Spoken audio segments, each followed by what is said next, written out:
Attention, qui que vous soyez, attention, cette fréquence est exclusivement réservée aux urgences. Sans blague! Et vous croyez que j'appelle pour commander une pizza?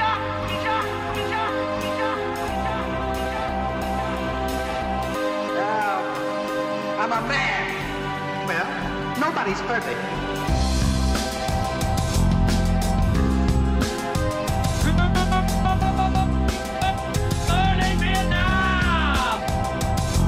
Je veux dire, j'ai l'impression d'aimer moins le cinéma qu'il y a un an.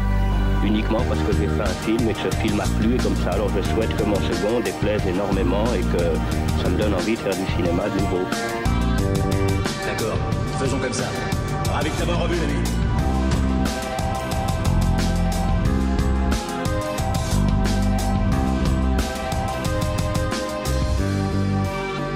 Bonsoir à tous et bienvenue dans Cinémascope, le programme de notre 9e émission ce soir. Mise à mort du Sar Sacré, Au revoir là-haut, Thor Ragnarok, Logan Lucky et Corps et âme, le comeback du quiz de Marie et Simon évidemment. La visite de Adèle Higo, Clotilde Montaigne et Sian Perrault pour nous parler donc de Libre Cours et de Paul Va au cinéma. Notre équipe ce soir donc Lisa, Simon, William, Maxence, Marie et Simon. Bonsoir à tous. Bonsoir. On passe tout de suite à la partie news. Jingle.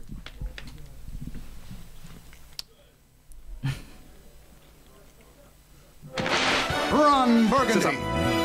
Chamkine Sports.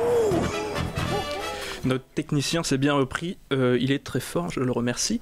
Donc on commence tout de suite avec une actualité studio cinéma, ou plutôt major. Comme on le sait, il y en existe 6, Paramount, Warner Bros, Universal, Sony et 21st Century Fox, Walt Disney. D'après les rumeurs, il n'y en aurait plus que 5 bientôt. En effet, la Fox donc, est celui qui perd le plus en puissance dans le cinéma, serait en pourparlers donc avec Disney pour un rachat de la Fox par Disney. Alors il rachèterait pas toute la Fox, il rachèterait donc les news, ni Fox Sports, ni Fox Business. Il rachèterait donc la télé, donc juste les séries et toutes leurs productions. Ça veut dire donc la chaîne FX qui fait les séries American Crime Story, Fargo ou Atlanta, et la série Légion d'ailleurs qui est sur. Et le cinéma non ? Si, j'allais en parler. Et le cinéma, tu as raison de le souligner. X-Men, en fait. Pour récupérer X-Men et les 4 Fantastiques, donc pour les rajouter au MCU. Donc voilà, ça serait en pourparler et pourquoi pas se faire. Donc ce serait la chute de l'un des grands qui avait plus trop de succès. On sait que Sony, là, ils remontent un peu. Ils allaient pas trop bien. Là, c'est juste les téléphones qui marchent pas trop, mais sinon, le cinéma, ça marche bien pour eux. Et donc ce serait la perte de Fox. Tu avais entendu parler, Simon, de... Non, pas du tout. Pour une fois que tu me surprends dans les news. C'est sorti il y a peu, c'est pour ça. Là, c'est pas trop une surprise puisqu'on a entendu depuis un moment. Donc, c'est Hayao Miyazaki qui sort une 3e fois de sa retraite pour un prochain film, donc prévu entre 2020 et 2022.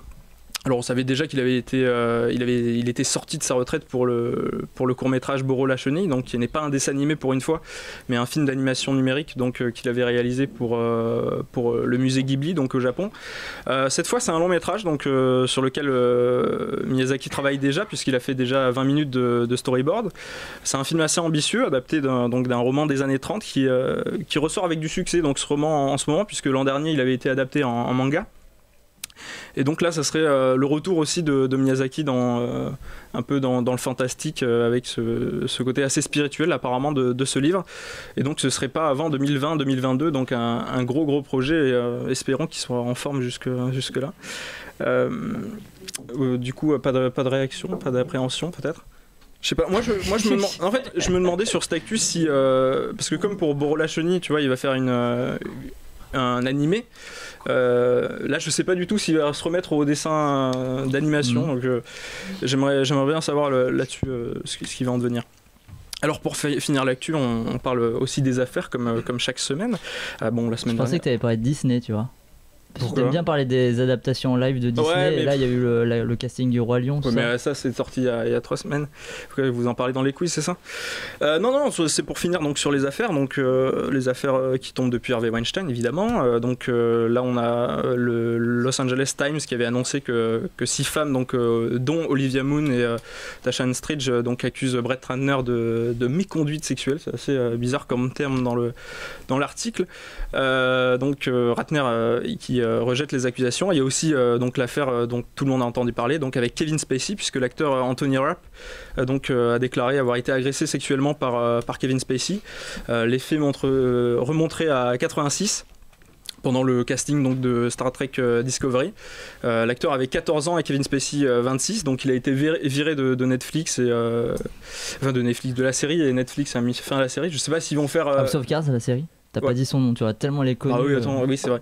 Mais je crois qu'ils ont un projet donc, de faire un spin-off pour pas non plus laisser tout en plan. Alors, en marge de cette affaire, donc on entend souvent parler donc, de cette affaire, il y a Corey Feldman, je ne sais pas si vous avez suivi, Lisa, tu as suivi un peu, donc cet ancien acteur donc, qui avait été connu, une révélation donc, dans le film Les Goonies. Stand By Me. Et Stand By Me, qui souhaite donc lever 10 millions de dollars pour la réalisation d'un documentaire qui mettrait en lumière les abus sur les enfants dans le monde du cinéma, et donc qui bonsoir Gaël qui vient dans le studio. Donc voilà, je suis assez intéressé de voir ça. Après il fait la tournée de tous les shows en Amérique pour en parler et tout, donc ça a l'air un truc assez impressionnant. Je sais pas si tu veux rajouter quelque chose là-dessus, Lisa. Oui, ça reprend un peu ce qu'on avait évoqué avec William, le fait que c'est difficile de s'exprimer là-dessus, et à l'époque même à l'heure actuelle on lui reproche de ne pas s'être exprimé. Et il le dit, en fait, il avait honte et il disait, mais à qui vais-je pouvoir en parler? Qui c'est qui va me prendre au sérieux? Excusez-moi, je prends le micro. Oui, c'est ça. Tu parles de qui là? De Anthony Rapp ou de Corey Feldman? Je connais pas son nom. Corey Feldman. Ouais, c'est ça. Donc pour finir avec les actus, donc on reçoit... Le Roi Lion. Non. Et pourquoi je vais en parler? Vas-y, parle-en, Simon, si tu veux. Non, mais c'est parce que c'est pour éviter d'en parler dans le quiz, tu vois. Vas-y, parle-en. Il y a Beyoncé qui fait une voix dedans. Voilà. Voilà. On va passer à quelque chose. Je sais que t'es fier d'en parler, mais non, parce que j'ai vraiment pas. Il y avait cette question et j'avais pas envie de la faire, donc comme ça je la supprime. Hop. Très bien. Du coup, on reçoit donc 3 personnes, donc Adèle Higo, Clotilde Monteil et Siane Perrault, pour venir nous parler donc de Paul va au cinéma et de Libre Cours. Bonsoir à vous. Bonsoir. Alors, cette année, du coup, vous voulez nous présenter le projet et surtout l'appel à projet, c'est ça, donc de Libre Cours. Donc Clotilde Monteil et Siane Perrault, c'est vous qui vous en occupez. Est-ce que vous pouvez en parler un peu? Oui, alors déjà, il y a du coup sa 4e édition du festival Paul va au cinéma. Ce sera du 5 au 9 mars 2018. Là, on est en train du coup de faire la nouvelle programmation de cet au programme et du coup la compétition Libre Cours dont Adèle va parler après. Il y aura aussi pas mal de concerts, une expo photo. Il y a une nouveauté aussi, c'est que Paul va au cinéma cette année, ce sera aussi hors campus, donc il y aura des projections hors campus et des expos. Et voilà, je laisse la parole pour les appels. Alors du coup, moi je parle de l'appel à projet pour le nouveau visuel de l'affiche. Alors la date limite, c'est le 20 novembre. Et du coup, si vous sentez que vous avez des talents en graphisme, en dessin, en peinture, n'hésitez pas à nous envoyer vos œuvres. C'est payé combien? Alors c'est pas payé, mais celui qui sera choisi aura une visibilité dans toute la ville. Parce qu'en fait, mais les autres, non. Du coup, non. Parce que l'affiche sera... Enfin, le visuel sera sur l'affiche, sur le catalogue, sur les flyers, sur les réseaux sociaux aussi. Il y aura son nom sur l'affiche et toutes les infos sont donc sur la page Facebook du festival Paul va au cinéma. Et il y a un cahier des charges avec les impératifs à respecter. Et n'hésitez pas. Donc, lesquels, par exemple, comme impératif? Par exemple, il faut qu'il y ait la tête de Paul qui soit centrée sur l'affiche. Il faut qu'il y ait... il y aura les logos des partenaires, mais... de Paul Valéry. Oui, Paul Valéry. De Paul. Du coup, il y aura les dates, les partenaires, mais ça, je pense que ça ne les concerne pas vraiment pour l'instant. Voilà. Et du coup, dans la suite, donc l'appel à projet, c'est jusqu'en fin novembre, mais après, comment ça se déroulera? Alors, du coup, nous, on va recevoir les affiches. On va voir un peu laquelle correspond le mieux. Par exemple, le festival, cette année, sort de la ville. On va voir lequel correspond le mieux à ce thème, on va dire. D'accord. C'est hors les murs, je crois, le thème. Je sais plus ce que c'est. C'est pas exactement défini. On s'était dit que le thème, ça pourrait être la rue, parce qu'on voulait aller dans Montpellier, au musée Fabre, dans des festivals, on fait de la pub et tout. Donc si je dessine une tête de Polva avec une rue derrière, j'ai plus de chances d'être pris. On verra comment tu le fais. Et si Mais t'as tes chances, on voit quelque chose. Salut, je pense que je suis sur un bon filon là. Tiens. Et si Paul ressemble à Edouard Robert, je crois que t'es pris direct. Ah ouais. Du coup, Adèle Higo aussi, tu es venu nous parler donc de Paul va au cinéma. Le lien est parfait. Je vais vous parler plus particulièrement de la compétition libre cours, qui est, comme chaque année, depuis le début, on organise ça chaque année. C'est une compétition de courts-métrages étudiants qui privilégie en priorité les créations universitaires, parce qu'on veut vraiment valoriser les travaux faits par les étudiants d'université et pas d'école. Donc cette année, on a 3 catégories dans cette compétition. On a la fiction, le documentaire et l'animation. Donc voilà, il y aura une dizaine de films qui sera sélectionnés pour chacune des catégories. Les films ne doivent pas dépasser 20 minutes, c'est la petite contrainte. Et donc voilà, il y a un comité de sélection qui se réunit pour visionner les films et faire une sélection qui soit de qualité. Et du coup, les étudiants peuvent envoyer leur candidature jusqu'au 13 janvier 2018. C'est la deadline. Et voilà. Donc, concernant la compétition plus à proprement parler, donc ça se déroulera à l'université Paul Valéry dans la salle habituelle, la salle Jean Moulin. Et du coup, devant un public d'étudiants, mais aussi devant un jury composé de professionnels du cinéma. Donc il y aura un jury pour chacune des compétitions. Et le jury et le public décernera des prix à l'issue de chaque compétition. Par exemple, l'année dernière, comme prix, les lauréats ont gagné des bons de location de matériel dans des boîtes comme Cinéloc ou TSF qui se trouvent sur Montpellier. Donc cette année, on va voir pour peut-être trouver de nouveaux prix, des prix qui mettent en valeur vraiment la création et aider les étudiants à faire de nouveaux films. Donc voilà. Et qu'est-ce que je voulais dire ? Oui, vous avez toutes les informations pour l'appel à films sur la page Facebook Libre Cours. Donc il y a un formulaire d'inscription et un règlement. Donc voilà, c'est très rapide et voilà. Vous nous l'envoyez après sur l'adresse mail qui est indiquée et puis... Très bien, merci d'être venu donc en parler. Le festival donc se déroulera en mars, il me semble, c'est ça ? Ouais, en lui-même du 5 au 9 mars 2018, ouais.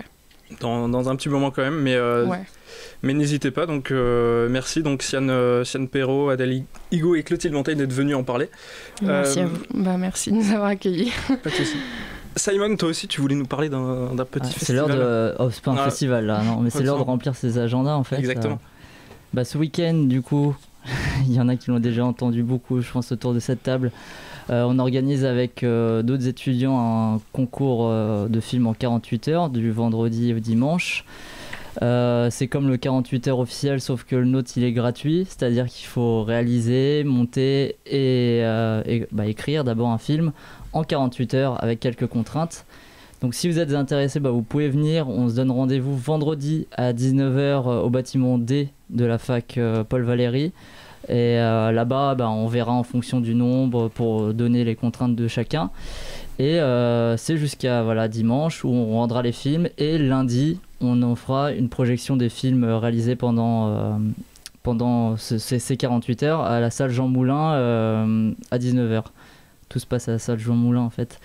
Et du coup, si vous voulez plus d'infos, on a un groupe Facebook 48 heures film Homemade Edition, il s'appelle, où on a aussi l'événement Facebook. Donc si vous tapez 48 heures Homemade Edition, normalement vous devez trouver. assez facilement, ou si vous êtes sur des groupes de la fac, tout ça, vous devez aussi trouver, et comme ça, si vous faites un bon film, peut-être que vous aurez le droit de l'envoyer à Paul va au cinéma, on ne sait pas. Ah bah oui. Voilà. Mais du coup, vendredi 19h, bâtiment D de Paul Valéry, pour ceux que ça intéresse. Très bien, merci. J'espère qu'on sera nombreux. Merci Simon pour notre petite publicité. On fait parce que Cinémascope participe activement ces 48 heures. Hein. Petit cours organisé. On va faire une petite pause musicale avec Sonny and Cher, I Got You Babe. Oh, yes.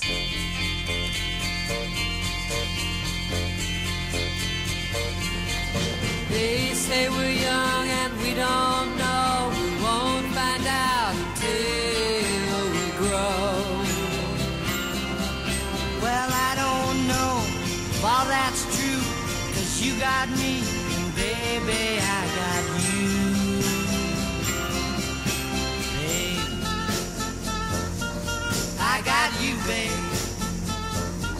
I got you, babe. They say our love won't pay the rent before it's earned. Our money's all been spent. I guess that's so we don't have a plot, but at least I'm sure of all the things we got. Babe, I got you, babe. I got you, babe. I got flowers in the spring. I got you to wear my ring.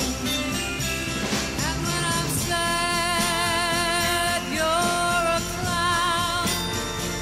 And if I get scared, you're always around. Let them say your hair's too long, 'cause I don't care. With you I can't go wrong. Then put your little hand in mine. There ain't no hill or mountain we can't climb. Babe, I got you, babe. I got you, babe.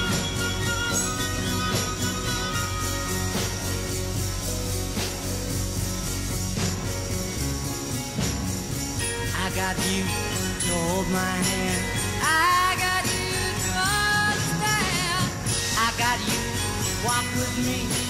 I got you to talk with me. I got you to kiss goodnight. I got you to hold me tight. I got you, I won't let go. I got you to love me so.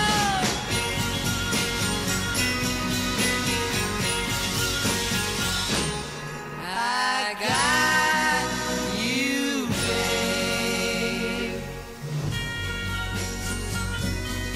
I got you, babe. I got you, babe. Sonny and Cher, I Got You Babe, l'éternel réveil de Bill Murray dans Un jour sans fin, quatrième long métrage de Raoul Ramis en 93, film devenu culte en peu de temps qui a bercé des millions de gens et notamment le personnage de Barry Keoghan dans Mise à mort du cerf sacré, bande-annonce. We don't have to worry about nothing, 'cause we got the fire and we're burning one hell of a something. They're gonna see us from outer space. Yeah, I'm really sorry about Bod. It's nothing serious. No, it is. Like we're the stars of the human race, human race. Where did you two go? When the lights started out, they don't know what they heard. Strike the match, play it loud, giving love to the world. How did his father die? We'll be raising A surgeon never kills a patient. An anesthesiologist can kill a patient, but a surgeon never can. 'cause we got the fire. Don't be scared, Mom. You'll see. You won't be able to move either. But you'll get used to Let it. it burn, burn, burn. Where is she? What did you do to her? Let it burn, burn, burn, burn. We're gonna let it burn, burn, burn. I don't understand why I should have to pay the price. Why my children should have to pay the price. Let it burn, burn, burn, burn. We're gonna It's the only thing I can think of as close to justice. We can light it up, up, up, so they can put it out, out, out.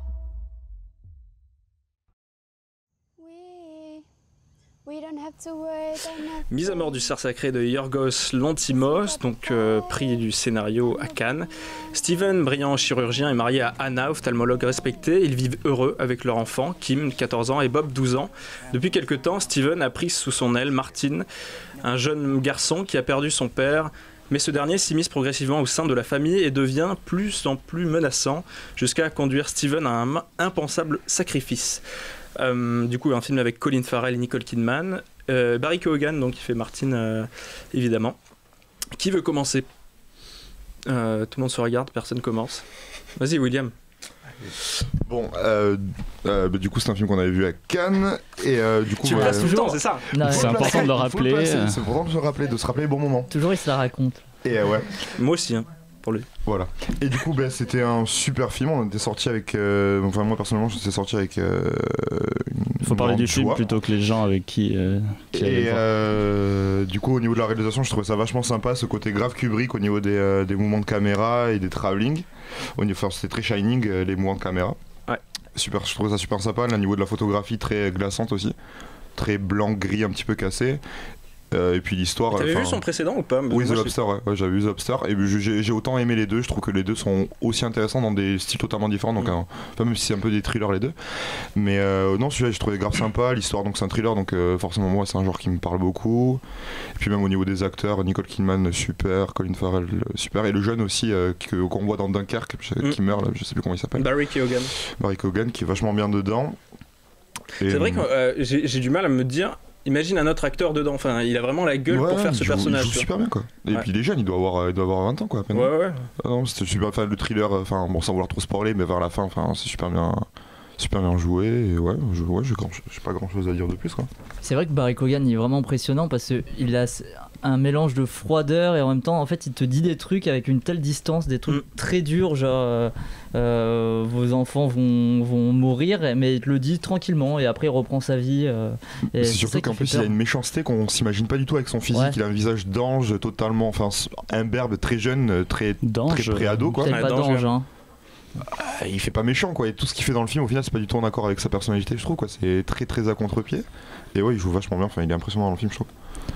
Bah ça je suis d'accord que le film il est vraiment impressionnant en fait, mais par rapport à The Lobster en fait je trouve qu'il y a moins le charme de Lanthimos et qui va plus vers un film spectaculaire et sensationnel du coup, et je le trouve moins sincère dans sa pote en fait, et que même Canine en fait son tout premier film, et par exemple la fin il n'y a pas ce qui faisait partie de sa pote, ce double interprétation qu'on pourrait avoir dans Canine ou The Lobster.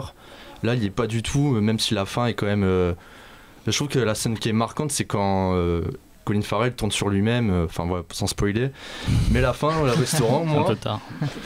Au restaurant moi vraiment j'étais un peu déçu par rapport aux deux autres où je me disais on a plusieurs choix en face de nous, et vraiment c'était ça qui faisait que j'adorais. Et du coup tout le long, en fait au début moi ce que William a aimé, enfin c'est subjectif, moi j'ai pas aimé parce que c'était trop Kubrick du coup, c'était que des travelling, ça envoyait, ça devenait lourd au début, je disais c'est dommage. Après il commence à avoir un peu la patte de Lanthimos qui s'installait et là j'étais rededans. Mais du coup je trouvais que les références à Kubrick étaient lourdes entre les travelling, les références à Eyes Wide Shut où Nicole Kidman elle est assise en petite tenue etc. Même dans la gestion de la musique ça fait penser à Shining ce plan du début Shining avec Misty Mountains, c'est une musique de Wendy Carlos et je trouvais qu'il y avait exactement la même idée dans le film, dans le film de Yorgos Lanthimos, Mise à mort du cerf sacré, c'est-à-dire il met une musique qui est très flippante sur une scène basique mais dès le début, et comme ça t'impose quand même une vision et un univers dès le début. Et tu t'y attends un peu, mais bon, moi je trouve que c'est assez réussi et j'aime bien. C'est vrai que ça c'est réussi, mais par exemple, je pense pour ceux qui ont vu tous les films de Kubrick, etc., ça peut être lourd en fait. C'est vrai que si quelqu'un n'a jamais vu le film de Kubrick et qui voit ce film directement, je pense que le film peut rester très impressionnant. Après, ça m'a empêché d'être impressionné devant ce film. Je suis très mitigé aussi, et je suis d'accord avec ce que dit Simon, c'est que pour moi Kubrick c'est tellement singulier, c'est tellement des films à chaque fois on reconnaît, et cette violence elle va nous passionner, elle va être terrifiante, etc. Là vu qu'il y a tout cet habillage Stanley Kubrick dans la mise en scène, comme tu disais sur les travelling, etc. Là du coup j'ai l'impression que la violence elle est artificielle, on se dit il fait comme Kubrick, du coup il va y avoir de la violence dedans, et cette violence elle est limite gratuite à force, on sent que c'est un scénario qui fait que lui il va finalement pas se venger, mais un petit peu parce que il a subi ça. Le souvenir du film est quand même assez loin, mais la famille va être pourrie par lui, et du coup je trouve que ça sonne vraiment un peu faux, parce qu'on a Kubrick en tête, et Kubrick c'est quelque chose d'hyper singulier, et quand c'est repris je trouve que c'est un peu gênant. Moi du coup je suis pas du tout d'accord avec ça. Enfin moi du coup j'ai vu tous les films de Kubrick et c'est mon préféré, et au final j'ai trouvé ça justement intéressant qu'il essaie de réinventer un peu les codes, parce qu'au final il fait un travelling, par exemple il la met pas au sol la caméra, il la met au niveau du en fait quasiment du plafond, donc c'est un travelling au niveau du plafond. Moi je trouvais ça intéressant, ouais. Et du coup je trouvais ça intéressant qu'il réutilise les codes de Kubrick, mais en les modernisant, ou en les prenant d'un... Modernisant, il change juste le point de vue de la caméra. Bah oui, mais c'est déjà pas mal déjà. Ça te fait pas la même image. Ça te fait pas du tout la même image, pas du tout le même rendu au final. Non, et puis même sur le scénario, l'immersion aussi d'un côté fantastique et tout, j'adore ça, je trouve toujours ça très intéressant, et on n'a pas toutes les clés de compréhension du film, et c'est assez intriguant. Il y a quand même... Ouais, vous parlez des travelling à Kubrick et tout, mais il y a quand même aussi des belles visions de cinéma, comme on en voit rarement. Je pense notamment à la plongée vraiment totale sur les escalators, où le petit s'effondre à un moment. Je trouve ça vraiment magnifique. Et ça, tu le vois pas dans tous les films non plus, donc c'est assez singulier. Et sinon, ça marche très bien, la mécanique du film, le pitch direct, tu vois, qui tient en haleine, avec ces 4 phases qui nous expliquent au tout début le personnage du coup de Barry Keoghan. Ça fait un peu froid dans le dos, et du coup tu t'attends à chaque fois quand ça va passer d'une phase à l'autre, et tu sais que quand tu arrives à la dernière phase, celle du saignement, je crois c'est ça, du saignement dans les yeux, voilà, tu sais que le personnage va peut-être pardon. C'est pas du spoil, hein. Non, il le dit dès le début. Et, tu sais que le personnage va peut-être mourir, donc t'attends ça, et c'est vraiment bien foutu, je trouvais. Et puis c'est toujours aussi très, il y a un humour un peu toujours sous-jacent, très grinçant, ouais. Et non, c'est vrai. Moi j'ai vraiment adoré. Enfin, moi déjà je trouve ça vachement intéressant, parce que dans l'industrie cinématographique comme elle est aujourd'hui, des films vraiment intéressant et nouveau d'un côté, je trouve qu'il n'y en a pas réellement assez, et je trouve que il apporte une patte différente, et une patte vraiment à lui, il apporte des choses nouvelles au cinéma comme on peut pas voir actuellement, quoi. Et c'est des prises de risque quand même pour ces acteurs là, confirmés, d'aller jouer dans des films comme ça, hein. Lisa.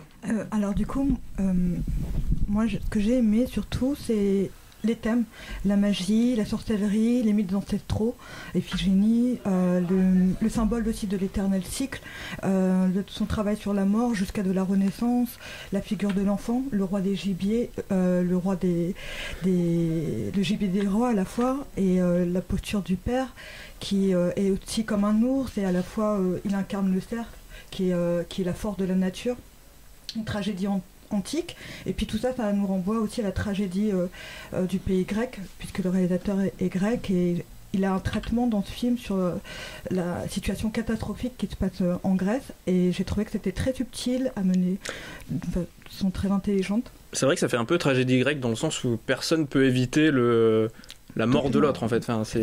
Ils sont condamnés. Forcément.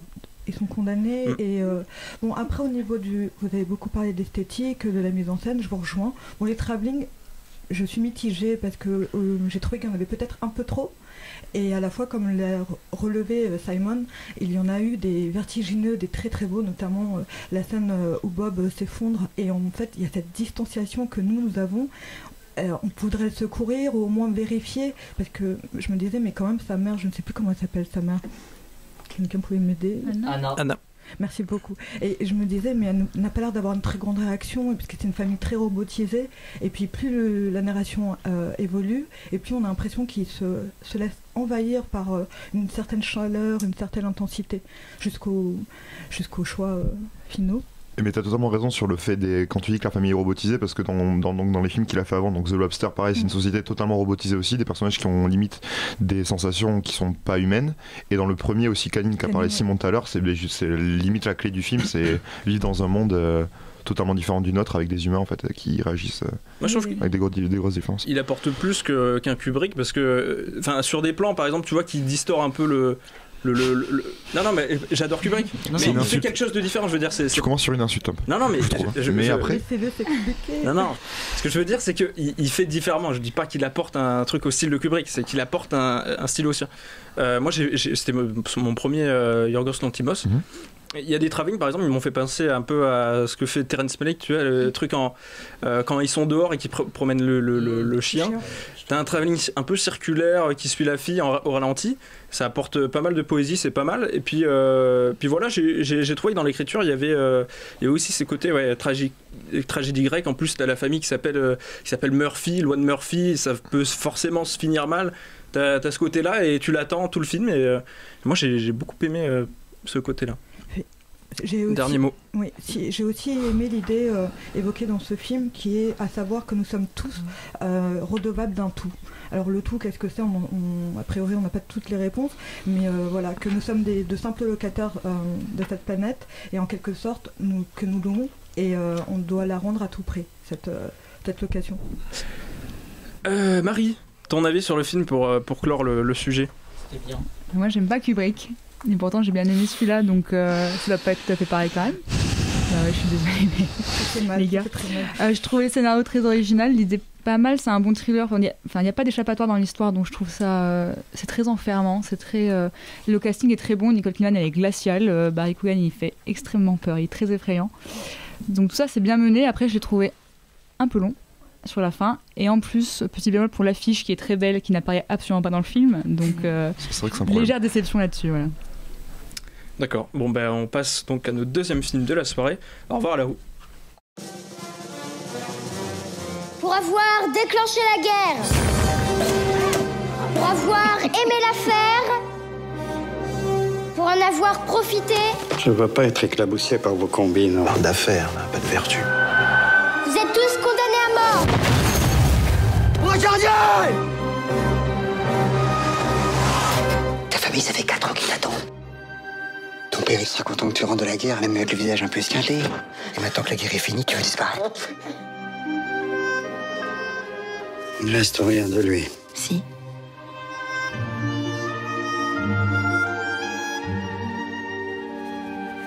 Un dingue qui vit masqué, qui dessine à longueur de journée. Tu vends des monuments aux morts. Il dit non aux vivants. Ah, c'est bien, c'est bien. Et après? Il dit on se barre avec la caisse.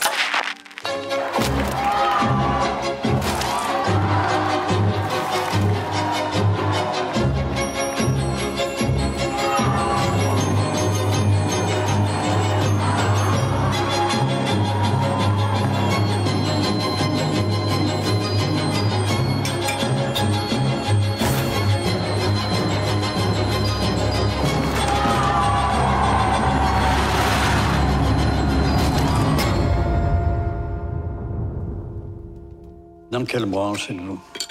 Toutes les branches basses. Donc Au revoir là-haut de Albert Dupontel, adapté du livre éponyme de Pierre Lemaitre, donc le prix Goncourt en 2013. Novembre 1919, deux rescapés des tranchées, l'un dessinateur de génie, l'autre modeste comptable, décident de monter une arnaque au monument aux morts. Dans la France des années folles, l'entreprise va se révéler aussi dangereuse que spectaculaire. Qui veut commencer? Non.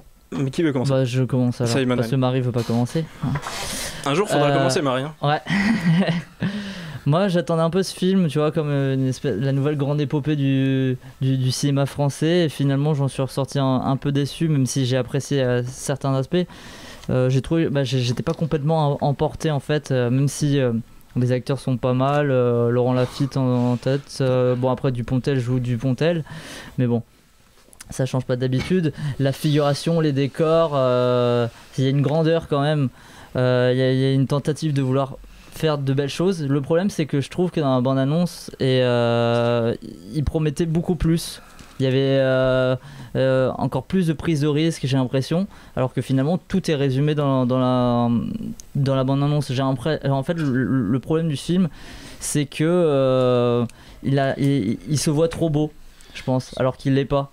Tu vois, il se dit je fais des longs plans séquences qui passent dans des vitres ou des voitures et ça va faire de moi un grand film, mais pourtant je veux dire les frères Cohen tout début de leur carrière ils faisaient des trucs comme ça sans un sou et c'est pas pour autant que ça se l'a raconté ou quoi, et je sais pas, moi j'ai ressenti ça comme ça. Et puis j'ai eu un énorme problème au niveau du scénario, j'ai l'impression que c'est sans queue ni tête. Je veux dire, comme de par hasard, tous ces personnages qui étaient à la guerre, ils se retrouvent tous après, ils se connaissent tous, tout tourne autour de ces 3-4 mêmes personnages.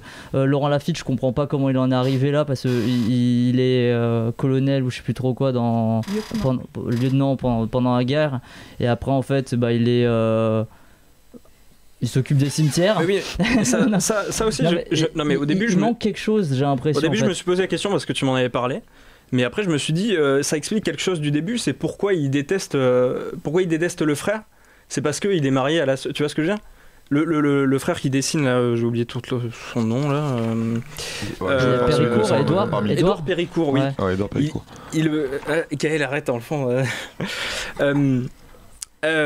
Oui, il déteste donc le personnage donc de Laurent Lafitte déteste Édouard Péricourt. Ouais. Au début, on comprend pas pourquoi, mais après, on comprend puisqu'il est marié à la famille. Tu vois, il a des relations assez spéciales avec cette famille. Mais il n'est pas encore. Ça me stresse, là, bah oui. Il n'était pas encore marié. À non, mais il connaissait même pas. Mais non, il connaissait pas. Ah bon ? Bah non. Il connaissait pas. Bah oui, il y a la sœur qui arrive et qui dit bonjour, c'est la sœur du mort. Et du coup, j'avais pas. Non, mais j'ai il l'emmène aussi. Oui, mais c'est celui qui dirige l'armée quand même, qui les fait mener au combat. Qui ça, Laurent Lafitte ? Oui, c'est lui. C'est pour ça il connaît de là. Oui, il connaît Édouard Péricourt, mais il connaît pas encore la femme. Bien sûr il n'est pas encore marié avec. J'ai fait le lien après, du coup, j'ai pas. Ah, mais c'est pour ça que t'as trouvé le film exceptionnel, du coup. Non, moi j'ai beaucoup aimé. J'ai compris le lien, mais. Je suis à peu près en désaccord avec tout ce que t'as dit quasiment depuis le début, tu vois. Mais non, mais. À peu près. Vas-y. Non, mais moi, franchement, juste, je croyais voir de la folie, de la poésie, finalement, t'as rien, quoi. Bon, déjà, moi, pour revenir sur le truc des acteurs, je trouve que je suis pas du tout d'accord avec ça. Tu dis que donc Dupontel joue Dupontel. Du coup, je te demande quand tu vois jouer à Malric, est-ce que tu dois trouver qu'à Malric il joue tout le temps à Malric et que Depardieu joue tout le temps Depardieu, du coup ? Bah sûrement. Voilà. C'est peut-être pour ça qu'il a choisi le film aussi, parce qu'il s'est retrouvé dans le personnage. Parce qu'il a ce côté un peu iconoclaste, un peu Dupontel, et du coup il a aimé le livre, il s'est senti dans le personnage et s'est dit je vais faire ce film. Et c'est pas l'inverse, tu vois. Non, j'ai regardé la vidéo de le Fossoyeur peut-être, si j'ai pas de bêtises, et il dit qu'il voulait pas jouer ce rôle-là à la base, il voulait jouer un autre rôle, et que c'est par souci d'acteur ou par souci par défaut qu'il a joué ce rôle-là. Donc au final, ce que je veux dire, c'est qu'il s'est reconnu dans le personnage quand même si c'est pas lui qui le joue. Il voulait pas se le donner à la base, donc. Non, t'es juste un lecteur qui a apprécié énormément ce Grand Prix concours, et après vu que son acteur lui a exprimé qu'en fait il se sentait pas de faire le film, était trop fatigué. C'était qui devait jouer dedans au dernier moment, Dupontel a cherché un autre acteur, et après vu le laps de temps qui lui restait, il a décidé de devenir ce personnage. Et après, pour revenir sur Dupontel fait du Dupontel, moi j'avais extrêmement peur de ce film. Enfin, j'avais beaucoup d'appréhension parce que Dupontel, Neuf mois ferme, tout ça, le personnage aigri qui est toujours à remettre en cause tout, ça me saoule vraiment. Et là, j'ai trouvé qu'il était plus en retenue. Il n'y a qu'une scène où je trouve finalement c'est presque un sketch de Dupontel, c'est quand il vient dire comment se comporter celui qui est soi-disant mort à la guerre, et qui dit il était super, c'était glorieux et tout. C'est une scène super drôle, et là tout d'un coup ça fait très Dupontel effectivement, mais sur le reste du film je trouve qu'il était plus en retenue par rapport à ce qu'il fait d'habitude, et qui proposait quelque chose d'autre. Plus en retenue, mais c'est pas pour autant qu'il se mettait pas tout le temps en avant non plus. Cette scène est drôle aussi parce qu'il y a Nils Arestrup dans la scène, et que lui, cette réaction, c'est des personnages, c'est des aimants qui s'opposent les deux, ils ont rien à voir du tout, et c'est ça qui est drôle dans la scène. Après, Dupontel dans la scène, je pense pas que c'est lui qui apporte le plus la comédie, enfin il apporte la comédie, mais le fait qu'il y ait Nils Arestrup en face, tu vois, c'est aussi... Oui, du coup, comme tu dis, c'est des aimants... Justement, après le casting est vachement bien... Je trouve vachement aussi intéressant le fait que le personnage principal, on peut dire un peu que c'est Albert Dupontel vite fait, parce que c'est celui qui parle le plus. Ouais. Mais en soi, normalement le personnage principal c'est celui qui est joué par Nahuel Biscayar, et donc le personnage principal du film quand même un personnage qui parle absolument pas ou quasiment pas. Donc ça, je trouve quand même c'est quelque chose. Oui, mais c'est pas lui le personnage principal du coup. Puisque c'est Albert Dupontel. Enfin, si, c'est un peu le personnage central de l'histoire quand même, au final. D'un côté. Et attends. Et après, pour revenir sur ce que tu as dit au niveau de la mise en scène, là, un peu. Enfin, tu parlais, t'as pas l'œil un de ce qui peu. était Fincher au niveau du passé dans les trous, y a des ça trucs un peu aussi, panichrome et tout. Enfin, moi, déjà, ça, j'ai aimé, tu vois. Contrairement à Simon qui va ressortir ça négativement après. Mais moi j'aime bien, mais là je comprends pas parce que j'ai l'impression enfin, de ce que tu as dit, j'ai l'impression que en gros au niveau de la réalisation il n'y avait pas grand chose d'intéressant et qu'ils se disaient je vais faire ça pour que le film soit intéressant, alors qu'il y a d'autres choses, il y a des cadrages grave intéressants pour encadrer les personnages. Donc bon, ça je te redis ce que dit Fossoyeur dans la vidéo en gros, mais dans la discussion entre on va mettre le lien YouTube plutôt et on va passer à autre chose. Mais non, mais en vrai dans les discussions par exemple, en gros ils te cadrent les personnages suivant leur niveau d'importance, il te les enferme dans le cadre ou il te les agrandit dans le cadre. Il te fait des plongées contre plongées, enfin c'est pas. Il place des trucs intéressants partout, tu vois. Ouais, voilà, je veux bien te croire que c'est réfléchi un petit peu, mais ça fait pas pour autant que c'est un grand film. Je trouve que sa mise en scène est hyper dynamique et c'est hyper rare, je trouve, ce style-là en France. Et surtout, je voudrais revenir sur les 15-20 premières minutes, scène de guerre qui est vraiment extraordinaire. C'est hyper prenant et en même temps c'est hyper violent et il y a ce côté aussi un peu burlesque. C'est un mélange absolument dingue et je trouve que cette mise en scène justement aussi où il y a ces plans qui vont se rapprocher très rapidement des acteurs, où ça va bouger, ça va passer à droite à gauche, je trouve que c'est pas pédant, c'est pas surtout qu'il y a genre grand film, mais c'est vraiment dans cette optique du film, c'est ce que raconte le film, c'est ce truc un peu délirant de la guerre, un peu très violent et aussi comique. C'est son style. Au contraire, ça fait grand film un peu, genre son grand plan qui commence sur le chien et qui finit dans les tranchées. En plus, on voit bien tous les raccords, on voit que la caméra elle se restabilise et tout, ça fait bizarre, c'est pas très beau. Ça fait combien de temps que t'avais pas vu un film français aussi grandiose? Et bah, tu sais, j'avais un long dimanche de fiançailles, vous l'avez vu? Parce que franchement, c'est beaucoup mieux. Il est sorti à combien d'années? C'était il y a 10 ans, c'était déjà avec Dupontel. Bah voilà, donc ça fait 10 ans que t'as pas vu de film intéressant. C'était il y a pas longtemps, grave. Il était tellement mieux. Pas le même. Quoi, au niveau de la réalisation, et j'ai adoré Grave. Ah ouais, au niveau de la réalisation, mais c'était. Grave, c'est mieux au niveau de la réalisation. Ah au niveau de la mise en scène, c'est mieux que celui-là. Il n'y a pas que des chocs contre Alors, Grave, j'adorais le film. Grave, j'adorais le film. Grave, j'adorais le film, mais la mise en scène, la mise en scène, mais c'est. La mise en scène de Grave, mais j'adore le film et la mise en scène me dérange pas particulièrement. Mais c'est le comble du tape à l'œil, quoi. Grave, c'est l'étudiante de la FEMIS qui sort de la FEMIS. Il y a combien Grave, il y a combien de scènes qui te viennent en tête? Parce que j'adorais le film aussi, mais il n'y a pas. J'adorais le film, mais il n'y a pas de. Le film ne reste pas. Il n'y a pas de cadre qui me. Oh, l'ouverture, ouais. Elle se fait écraser par une voiture et bim, je te mords le cul. Plutôt des scènes super bien construites. Le plan d'ensemble de malade d'ouverture, personne, franchement, c'est tellement rare de faire un plan d'ensemble comme ça, un plan aussi large. Et même plein de cadrages qui font que la fille est super laide ou des trucs comme ça. Non mais c'est vrai, elle enlaidit une fille juste avec des cadrages, ou même la scène où elle est dans le lit, où elle est enfermée, etc. C'est hyper intéressant. Oui, mais moi je parti sur Grave. Oui, mais pour moi, personnellement, je trouve que c'est le film français le plus intéressant de l'année déjà cinématographiquement parlant. Je te dis pas, c'est pas mon préféré, c'est pas mon film préféré. Je préférais Le Redoutable ou d'autres films.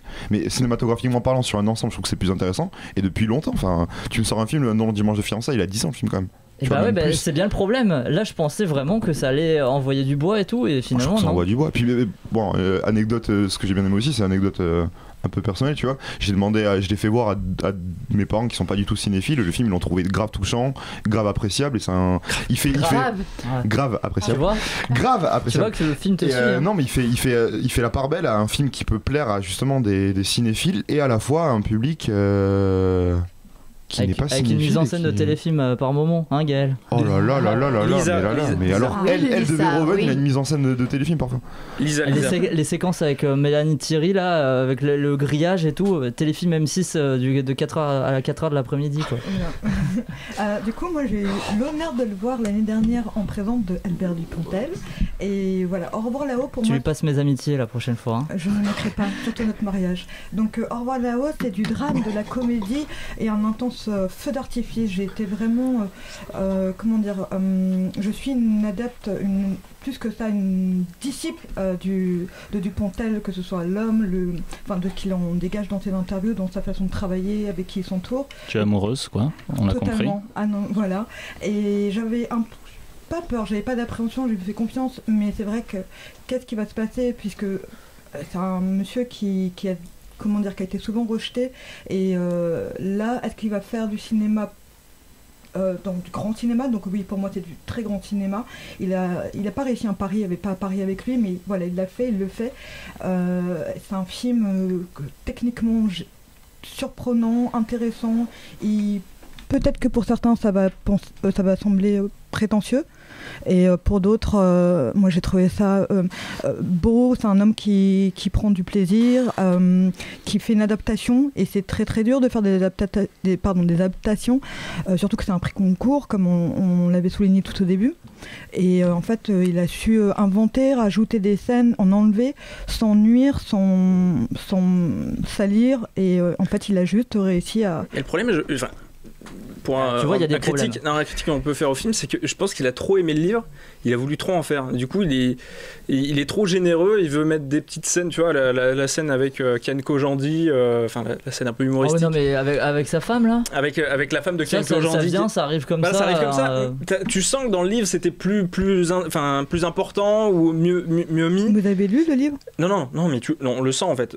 Et du coup, je me dis ça, tu vois. Il aurait pu peut-être moins en mettre, parce que ça nous sort un peu de l'histoire, tu vois. Ouais. Même si le film est très drôle pour ça, il y a des scènes, et moi je trouve que même plus que des cadrages, il y a la mise en scène qui est la mise en scène de metteur en scène de théâtre, avec des gens qui par exemple la scène où il marche sur des tombes, ça c'est très, très drôle, mais dans la mise en scène du comique, je trouve qu'il est assez fort là-dessus, et on sent que la comédie, l'absurde est quelque chose qu'il aime beaucoup. Mais après, je vais continuer là-dessus, c'est sur les absurdités de la guerre qui sont soulevées, et j'ai trouvé ça super important. Cette guerre, on en parle peu, et pourtant il y a le scandale des profiteurs de guerre, des marchands de guerre qui est évoqué, la critique de l'État qui envoie ces hommes à la guerre, mais après qui les glorifie quand ils sont morts, le drame des blessés de guerre, des familles également, le fait qu'en fait on puisse également dans ce film faire un rapport avec notre société actuelle, les crises économiques, civiles. Donc tout ça c'est hyper important d'avoir des films divertissants qui se veulent populaires et en même temps très historiquement reconstructeurs. Simon. Ouais, du coup, non, ça je suis d'accord un peu avec tout le monde. C'est qu'en fait, je trouve on n'est pas d'accord, donc bah non, mais la Suisse, il y a des points positifs, il y a des points de bon partout. En fait, c'est qu'en fait, il apporte une fraîcheur, ça c'est vrai, au niveau de la mise en scène qui est vertueuse, mais qui parfois est très pointueuse et qui veut passer dans des trous de serrure, comme disait Panic Room. Et je trouvais que ça servait à rien le propos, c'était vraiment juste pour faire tape à l'œil. Mais bon, moi après, c'est pas grave, je veux dire, c'est un détail. Et que après le film, voilà, devant, déjà on s'ennuie pas, et ça c'est très important. Et au niveau du décor, il est vraiment aussi vertueuse en fait. Et je pense à la scène où ils ont tous des masques et qu'il y a une condamnation en fait avec la petite fille.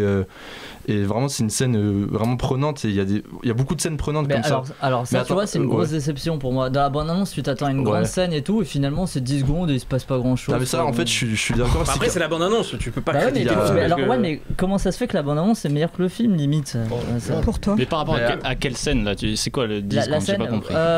Pour nous avoir envoyés à la guerre. Elle est magnifique. Elle est magnifique. Ça, justement, ça n'a pas besoin de durer 40 ans. Je veux dire, justement, c'est une accusation. Allez, bim, on te balance. Normalement, ça devrait être encore plus percutant, et là surtout que c'est un peu grossi avec des masques et tout. Si tu mets pendant 10 minutes plus longtemps cette scène, c'est un pas peu ça, mais il y a des grandes scènes de fêtes comme ça qui ont été faites dans le cinéma, et là je la mettrais pas du tout dedans, parce que le propos est pas le même. C'est Albert Dupontel qui arrive là et qui arrive un peu comme voilà, c'est ça la scène.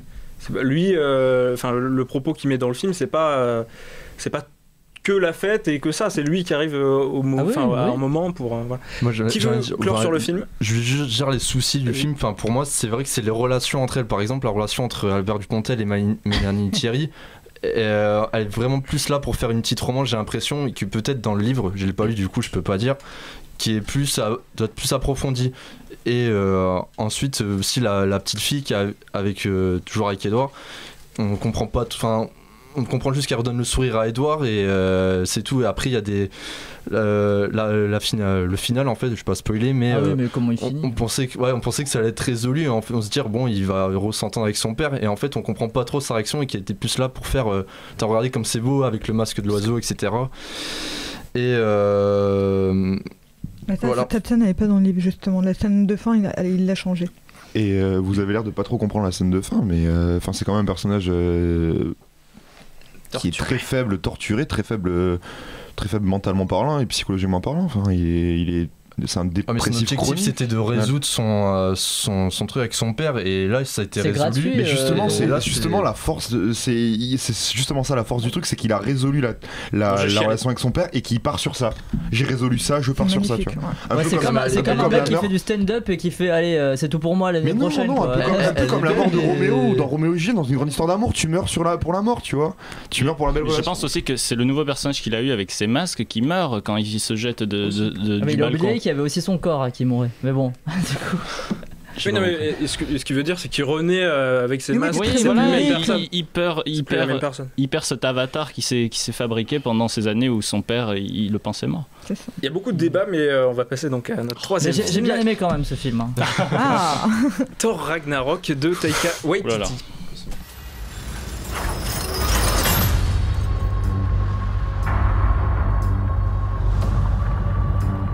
Now I know what you're thinking. How did this happen? Well, it's a long story.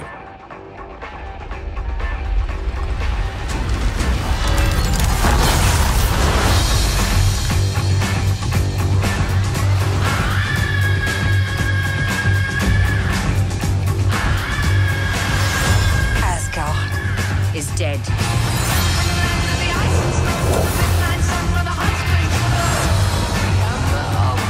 Hi there.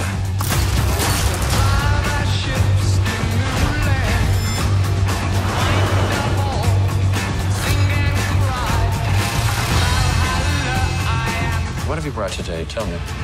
A contender.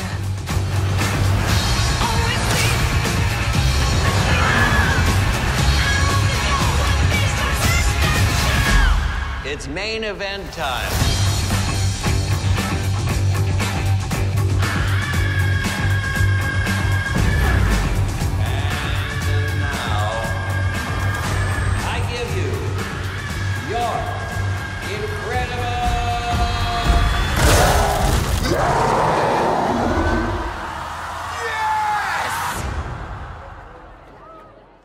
We know each other.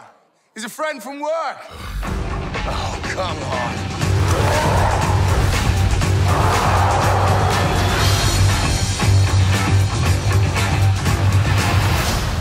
Immigrant Song de Thor Ragnarok de Taika Waititi. Privé de son puissant marteau, Thor est retenu prisonnier sur une lointaine planète aux confins de l'univers. Pour sauver Asgard, il va devoir lutter contre le temps afin d'empêcher l'impitoyable Hela d'accomplir le Ragnarok. Donc un film dans lequel on retrouve Chris Hemsworth, évidemment, Mark Ruffalo, Tom Hiddleston et Cate Blanchett, pour une fois chez Marvel. Qui veut commencer? Moi, je veux bien, allez. Maxence. Bon, le film dure 2h20 et c'est le problème. Enfin, je veux dire, un blockbuster de base, il fait 2h20. Et donc, pour moi, c'est vraiment trop. C'est-à-dire que, par rapport à ce que raconte le film, c'est-à-dire qu'une heure et demie de divertissement, ça va, mais alors après, c'est super long et surtout, c'est d'une platitude aberrante. Les acteurs, ils sont sympathiques. Il y a que les acteurs qui vont nous faire... Qui y croient. Oui, voilà, on va dire ça. Et surtout qu'on reste juste parce que ça nous fait sourire de temps en temps, mais encore ça nous fait sourire intérieurement, quoi. C'est même pas... donc le reste, ça raconte rien, il n'y a pas d'enjeu. Pour moi, c'est sans intérêt. Enfin... C'est tout. Je sais pas si on va avoir grand chose à dire sur le film. Il y a tout un discours en fait derrière avec le marteau qui est perdu. C'est un peu la sexualité masculine. Alors ça voilà, m'a fait marrer. Bien sur Radio Culture. Ça m'a fait super marrer parce qu'il y a eu effectivement ça, genre attends, c'est un Marvel qui prend énormément de risques parce que la femme elle va briser le marteau et du coup il perd c'est le symbole phallique, etc. Il coupe les cheveux aussi, attention. Attends, ouais, allez, tout ça. Et en gros, on va me dire que dans le cinéma on n'a jamais eu des scènes où une fille va briser les couilles d'un mec. Que ce soit physiquement ou psychologiquement. Et du coup, genre, c'est attention, il a pris des risques. Maintenant, c'est Marvel qui prennent des risques. S'ils prennent des risques, c'est ça. Enfin, ça sert à rien. Je suis d'accord avec toi. Il y a aucune prise de risque. Et pourtant, j'ai quand même apprécié le film parce que j'ai trouvé ça même s'il y a des lourdeurs toujours et tout, ça c'est inhérent à Marvel. Par exemple, il y a des séquences où ça devrait être un peu plus sérieux et tout, ils veulent tout décondenser par l'humour et parfois ça te fait sortir complètement du film pour rien, où il y a des raccourcis scénaristiques parfois super chiants, genre le mec est propulsé de l'autre côté de la ville mais il retombe quand même à côté de ses potes parce qu'il faut faire avancer l'intrigue, tu vois. Ça c'est un peu nul. Aussi je vois pas pourquoi c'était gratuit, genre faire intervenir Benedict Cumberbatch, j'ai pas compris sa scène. Bah, c'est marrant avec ils le passage. Le budget. Ouais, voilà, mais j'ai pas compris pourquoi il vient, tu vois. C'est parce juste que pour montrer Doctor Strange est sorti il y a un an, donc du coup. Faut rentabiliser. Il est dans le MCU maintenant. Non, voilà. Après, il y a quand même des trucs super marrants, genre le caméo, les caméos au tout début du film. Non, mais je vais pas dire qui c'est, mais moi ça m'a fait tordre de rire. Avec on a des acteurs super connus qui rejouent Thor, Loki et Odin et c'était super marrant, un peu très théâtral tout ça. Puis j'ai bien aimé l'ambiance, le rythme. Mais qui n'est pas dans le MCU maintenant parce que Matt Damon et tout. Mark Wahlberg il y est pas. Ouais. Ah bah du coup ça va. C'est pas comme si c'était au bout de. Oui. Oh là là. Tu peux me le dire, j'ai pas vu le film en fait. Ça m'intéresserait que tu me le dises. T'as pas entendu?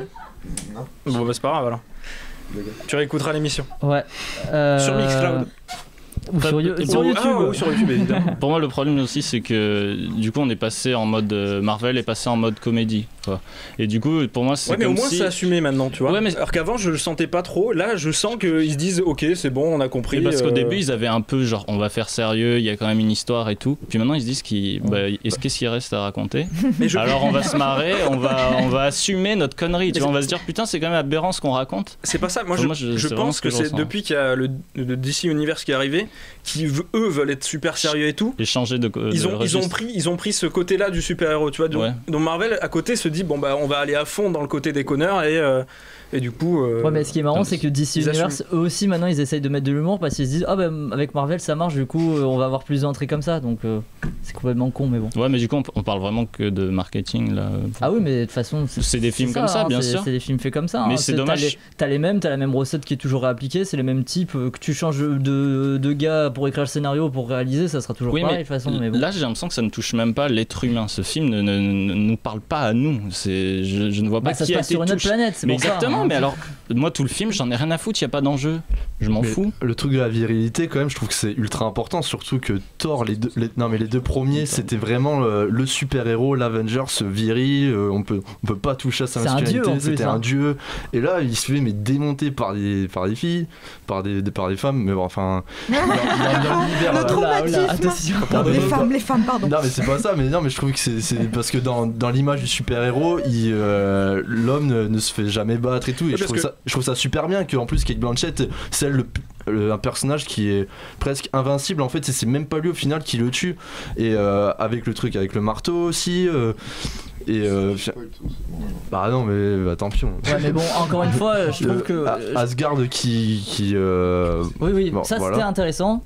Mais on le dit pas, mais je trouve que c'est un Thor qui avance beaucoup plus que les deux premiers. Il y a pas la romance bidon aussi, parce que celle avec Natalie Portman on s'en fichait un peu, enfin je trouve personnellement. Même le destin d'Odin et tout, ça fait changer.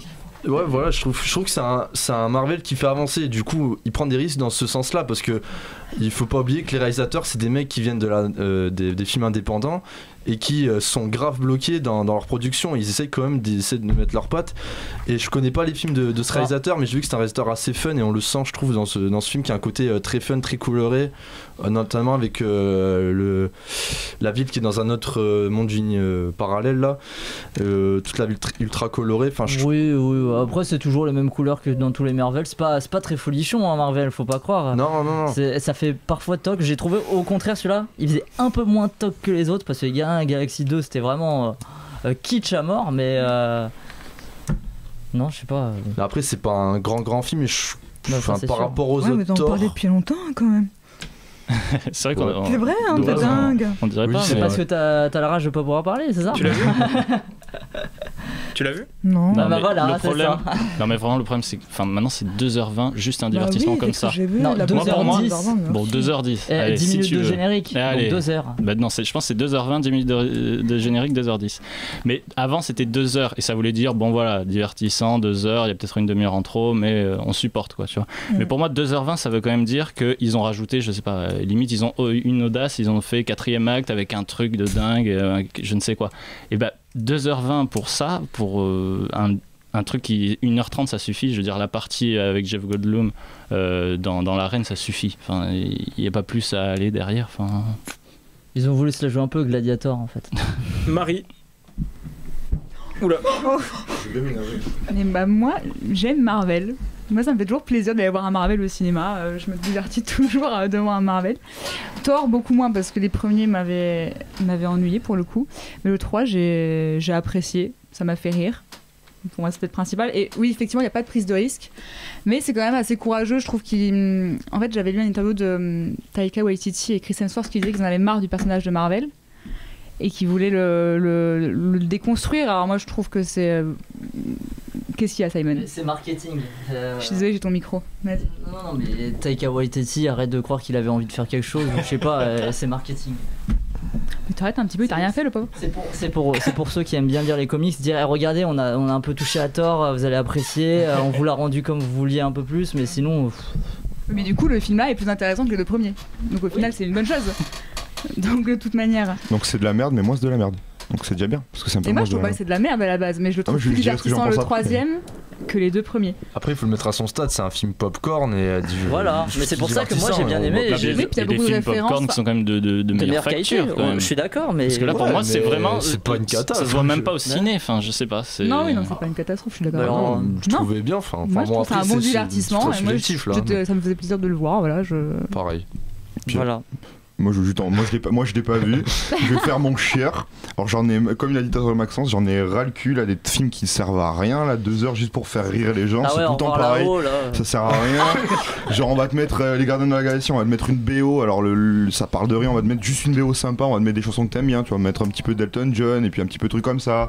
Après donc on va te faire, c'était quoi celui qu'il y avait cet été avec la femme là, Wonder Woman. On va te faire un truc pseudo-féministe. Ouais, mais attention, faut pas tout mélanger aussi. Non mais franchement, enfin. Parce que c'est d'ici tout ça. Je suis plus fan du DC Universe, donc j'attends plus Justice League la semaine prochaine. Ça va pas être beaucoup moins de promo là-dessus que sur Thor. Oui, mais bon, on s'en fout de la promo à la rigueur, mais on verra ce que ça vaut. Zack Snyder avait au moins le mérite de tenter des choses.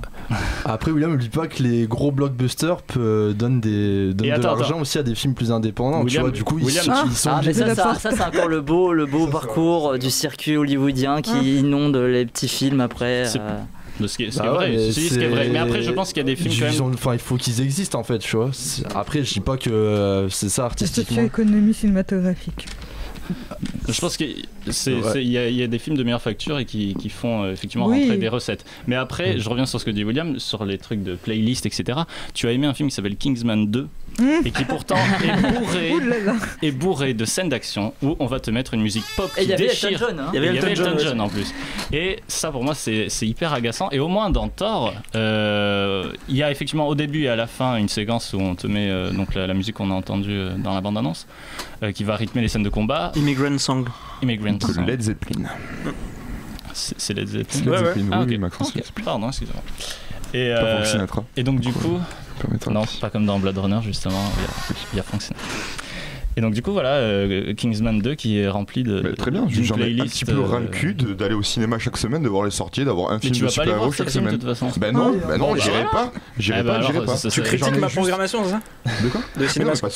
Non, je critique le cinéma parce que chaque semaine vraiment t'as un film de super-héros qui sort et j'en ai ras le cul de voir tout le temps des super-héros chaque semaine et c'est tout le temps pareil, ça sert à rien et c'est un film con et on me dit ouais c'est un film popcorn, mais j'en ai ras le cul d'y aller pour poser mon cerveau pendant 2 heures et ça me saoule. Est-ce que t'as aimé les 4 Fantastiques? Ah non. Les Gardiens de la Galaxie, j'ai entendu les 4. Non, je vais rien voir. Le seul truc que j'étais voir, j'avais été voir Wonder Woman parce qu'il fallait le voir pour la rentrée, j'étais même pas dans l'émission de Ratré, merci. Et le seul film super-héros que j'ai vu dernièrement, c'était c'était quoi? C'était les Batman de Nolan quoi, et peut-être Deadpool. Non, j'ai ça peut-être. Bref, voilà, c'était mon énervement un peu. Non, après, c'est vrai que là, Marvel, on est sur quoi? 3 Marvel par an. Il y a eu Spider-Man. Mais vraiment, honnêtement, tu vas au cinéma chaque semaine. On est envahi. Tu as ton film de super-héros, tu as ton film d'horreur qui ressemble à tous les autres films d'horreur.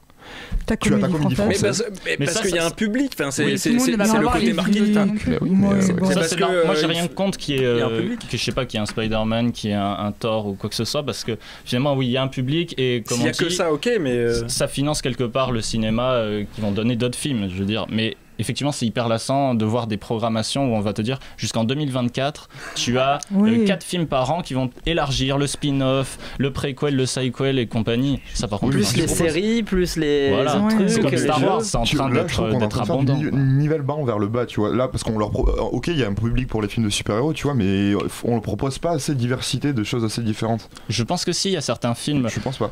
Deadpool, c'était quand même. Ah oui, il est bien, celui-là. C'était bien, c'était Oui, drôle. Deadpool, c'était différent. C'est un des rares où C'est Mais parce intelligent. que j'ai ça pas grand-chose existe, à dire. et je honnêtement. pense que jusque-là, avec Thor, on est arrivé sur quelque chose où vraiment il n'y a rien d'extraordinaire. Ouais, mais ça empêche pas qu'il y ait d'autres films qui existent du coup, parce qu'on en parle de d'autres films et du coup moi ça me gêne pas tant que ça qu'il y ait plein de films de super-héros parce que comme je disais ils sont ultra rentables et du coup ça vise l'économie etc. Et ta critique était pareil avec les comédies françaises.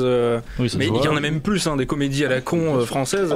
Mais après ça empêche pas d'autres films extraordinaires, des films d'auteur de sortir et qu'on nous on va voir et du coup, Chacun s'y retrouve, chacun s'y retrouve. Non, mais moi, je veux juste qu'il y ait des grands réas comme Nolan qu'il a fait avec les Batman. Qui reprennent, qui prennent des. Ok, moi, un film de super-héros, moi, les Batman j'adorais, hein, mais juste qu'un grand réa comme, je sais pas, Villeneuve ou. Il y a qui d'autre qui ont un grand réa Villeneuve, bien. il a fait Blade Runner.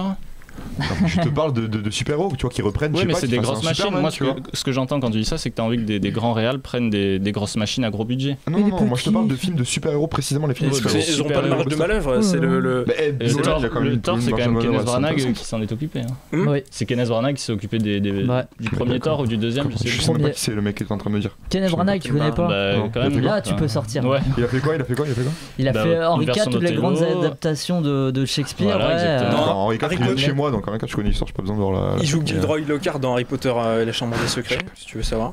Il a fait quoi Gilderoy Lockhart dans Harry Potter. Ah, pas dégueu, ok, d'accord. C'est celui Non, qui- il joue le rôle. Il joue le professeur un peu fou là. C'est celui qui va faire le Qui est crime de bête. l'Orient Express là qui Ouais. sort Ah, et c'est il joue ça. oui, Ok, d'accord. Hercule Poirot. Ok, très bien. Merci. Non, enfin c'est une pointure pour te Ouais. pour D'accord, ok, t'indiquer mais je un vois peu. absolument pas qui c'est, mais ok, d'accord, je vous crois. Je vous crois. C'est tout. Rien de plus à dire Non. sur. Bah, je pense que là, on a bien sorti. C'est devenu une carte blanche en fait sur Marvel. On va passer à notre 5e film, donc le 4e, pardon. Pff, il y en a tellement. Logan Lucky de Steven Soderbergh. Bande annonce. Putain, le gars.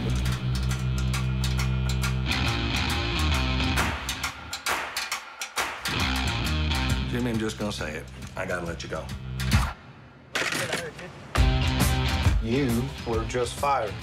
I was let go for liability reasons involving insurance. The one-armed bartender. You need to show a little respect. Charlotte Motor Speedway. I know how they move the money. The only guy who knows anything about blowing up real bank vaults is Joe Bang. I am incarcerated.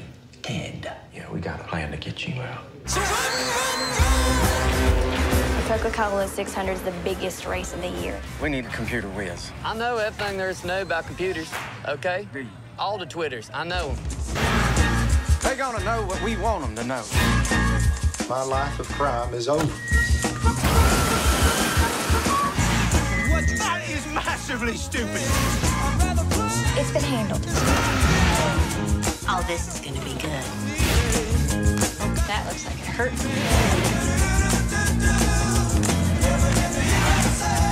I want everything on Jimmy Logan.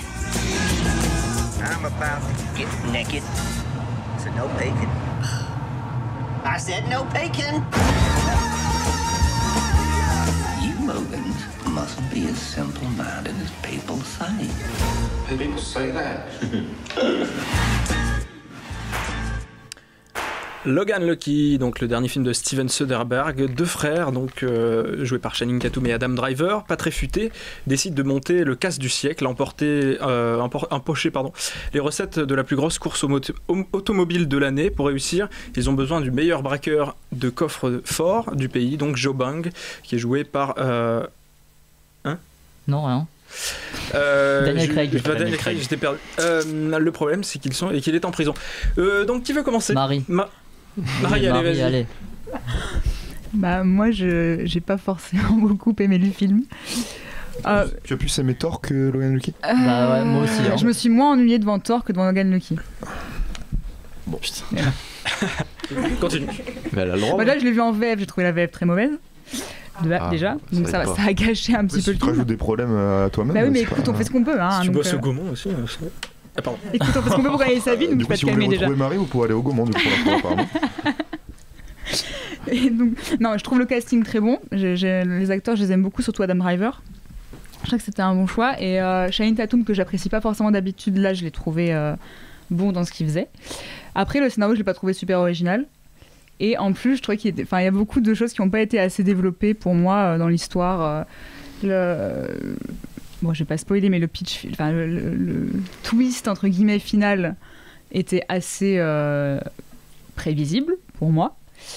Et j'ai pas trouvé non plus beaucoup d'inventivité ou d'originalité dans la mise en scène. Pour moi, ça c'était divertissant, long sur la fin, je commence à regarder l'heure. Et il y a, encore une fois, pour moi, des acteurs assez connus, engagés, qui ne servent strictement à rien. Voilà. Mais ça, c'est parce qu'ils sont cool. Mais cette fois, je te rejoins complètement dessus. Bon, autant Adam Driver et Ray Kaouf, que j'aime beaucoup, qu'on a vu dans American Honey aussi, qui sont vraiment bons, mais après t'as des acteurs qui cette fois sont vraiment, il y a une sous-exploitation du casting, c'est fou. Oui. Je pense à Katie Holmes, Sebastian Stan, Seth MacFarlane, ils ne servent strictement à rien. Moi, c'est des caméos, c'est quasi des caméos pour moi. Ouais, c'est complètement ça. Après, je trouve qu'il y a un gros problème de rythme, c'est très décousu, c'était très bizarre. Pour moi, c'est vraiment une grosse déception parce que je m'attendais un petit peu à un retour en forme de Steven Soderbergh. Moi aussi, je m'attendais vraiment à un truc de ouf. Parce qu'il a mis fin à sa carrière 2013, le mec, alors que.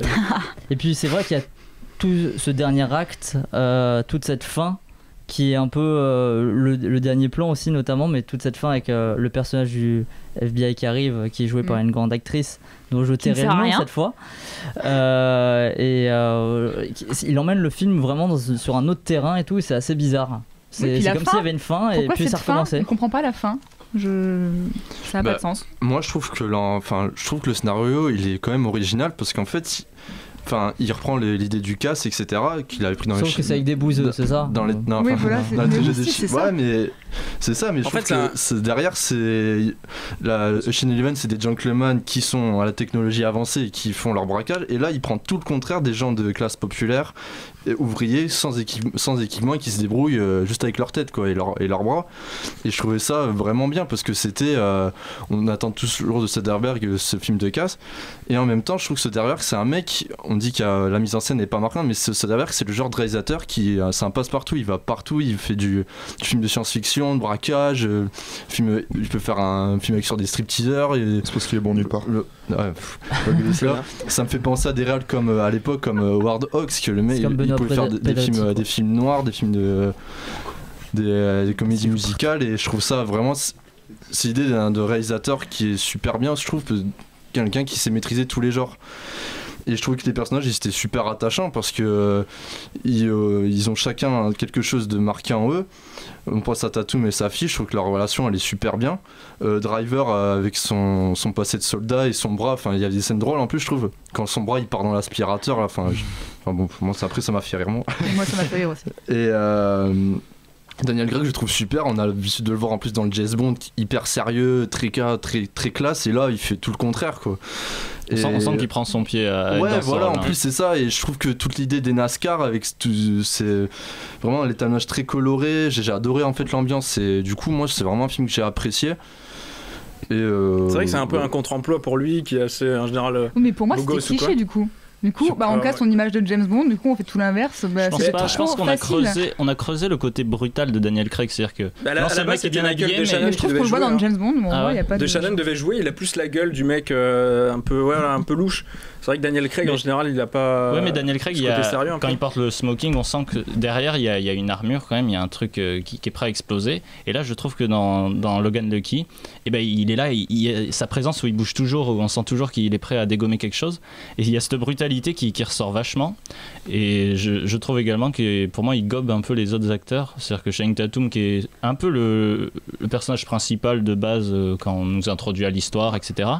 Bah, au final, je il est trouve complètement effacé. Ouais, il est totalement effacé et Daniel Craig vient vraiment s'accaparer le film. Et c'est un acteur que j'aime beaucoup et du coup ça m'a beaucoup plu aussi que ce soit le cas. J'ai trouvé trop cliché moi Daniel Craig là-dedans. Ah.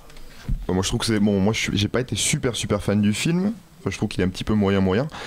Et je suis d'accord. Donc Daniel Craig il bouffe tous les acteurs quoi. Enfin, Adam Driver et Tatum, il est bon quand même. Moi je trouvais Adam Driver plus charismatique que Daniel Craig. Ah non.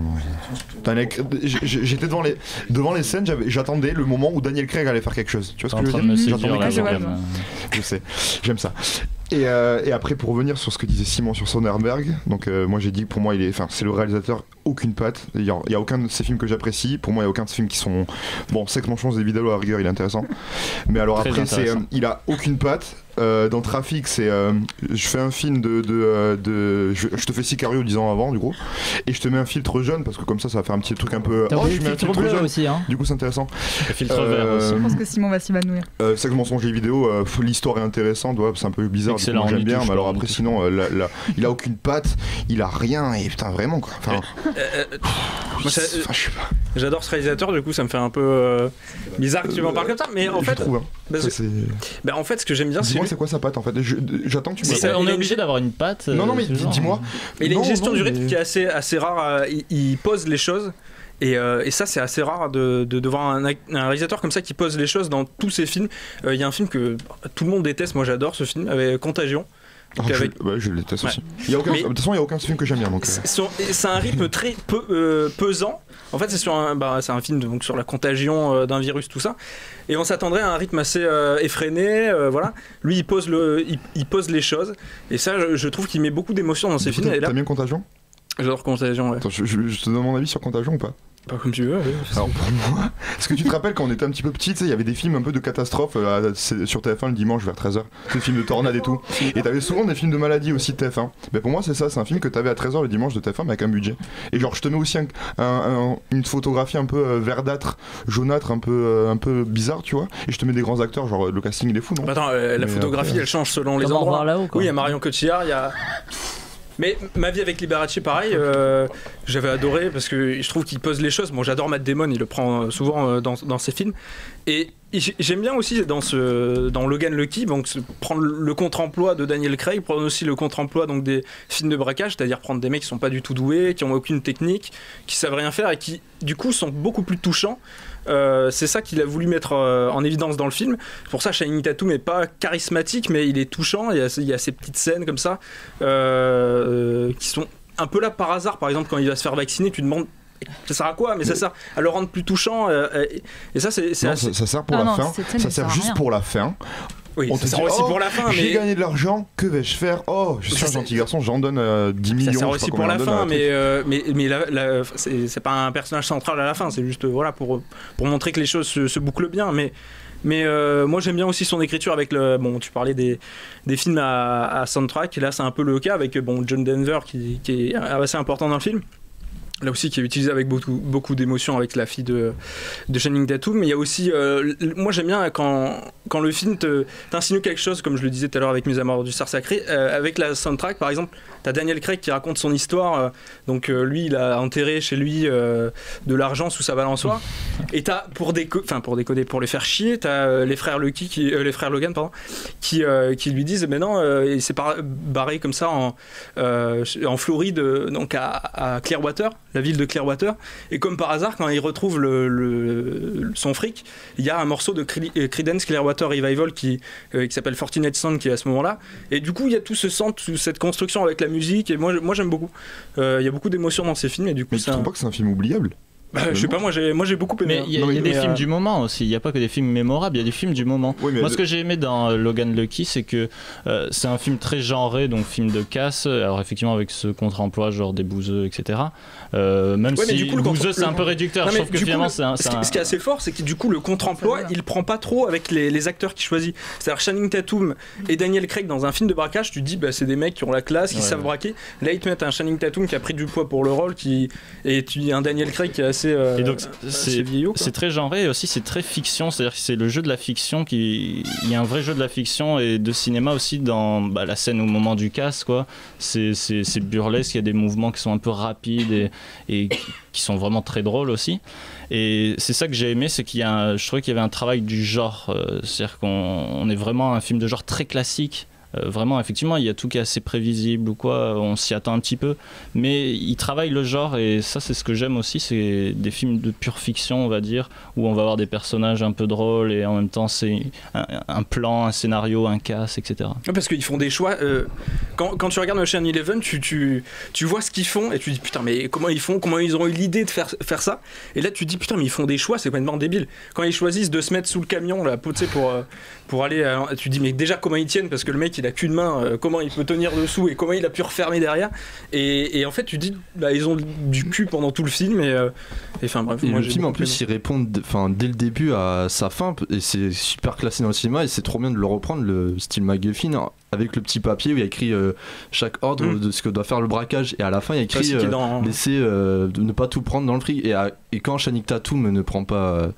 Tout le fric, en fait on se dit putain mais pourquoi il fait ça, c'était complètement débile, et à la fin on a vraiment un retournement de cerveau, on se dit oh mais il est trop intelligent, en fait, il est trop fort en fait, alors que depuis le début on lui dit bon putain ils sont un peu simplés, ils sont un peu bébêtes et tout, mais en fait c'est ce qui les rend super attachants en même temps, du coup je suis assez d'accord. Pour moi, c'est un bon divertissement qui est une bonne facture, comme on disait, le contraire de Thor, justement, où on va travailler le genre, justement, du film de casse, qui est quand même censé toucher un public assez large.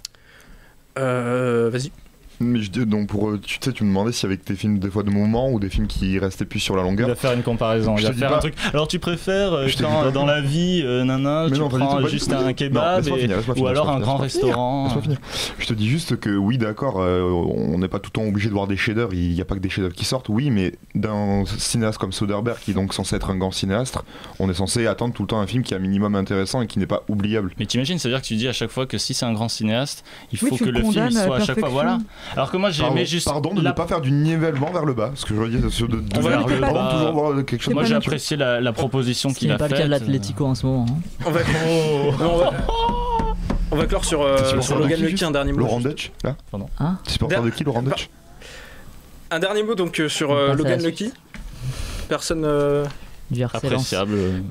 Moi, ce que je trouve le plus surprenant pour clore le débat là-dessus, c'est que lui, il n'a pas écrit le scénario, c'est Rebecca Blunt qui lui a proposé le scénario et qui lui a demandé pour quel réalisateur tu penses que je devrais me tourner. Mais à Skip, c'est peut-être Soderbergh, cette personne-là. C'est peut-être un pseudonyme parce qu'il en utilise beaucoup, tu sais, pour les montages et tout. Non, c'est une amie. Rebecca. J'ai eu la même chose que toi. Peut-être que c'est un pseudo.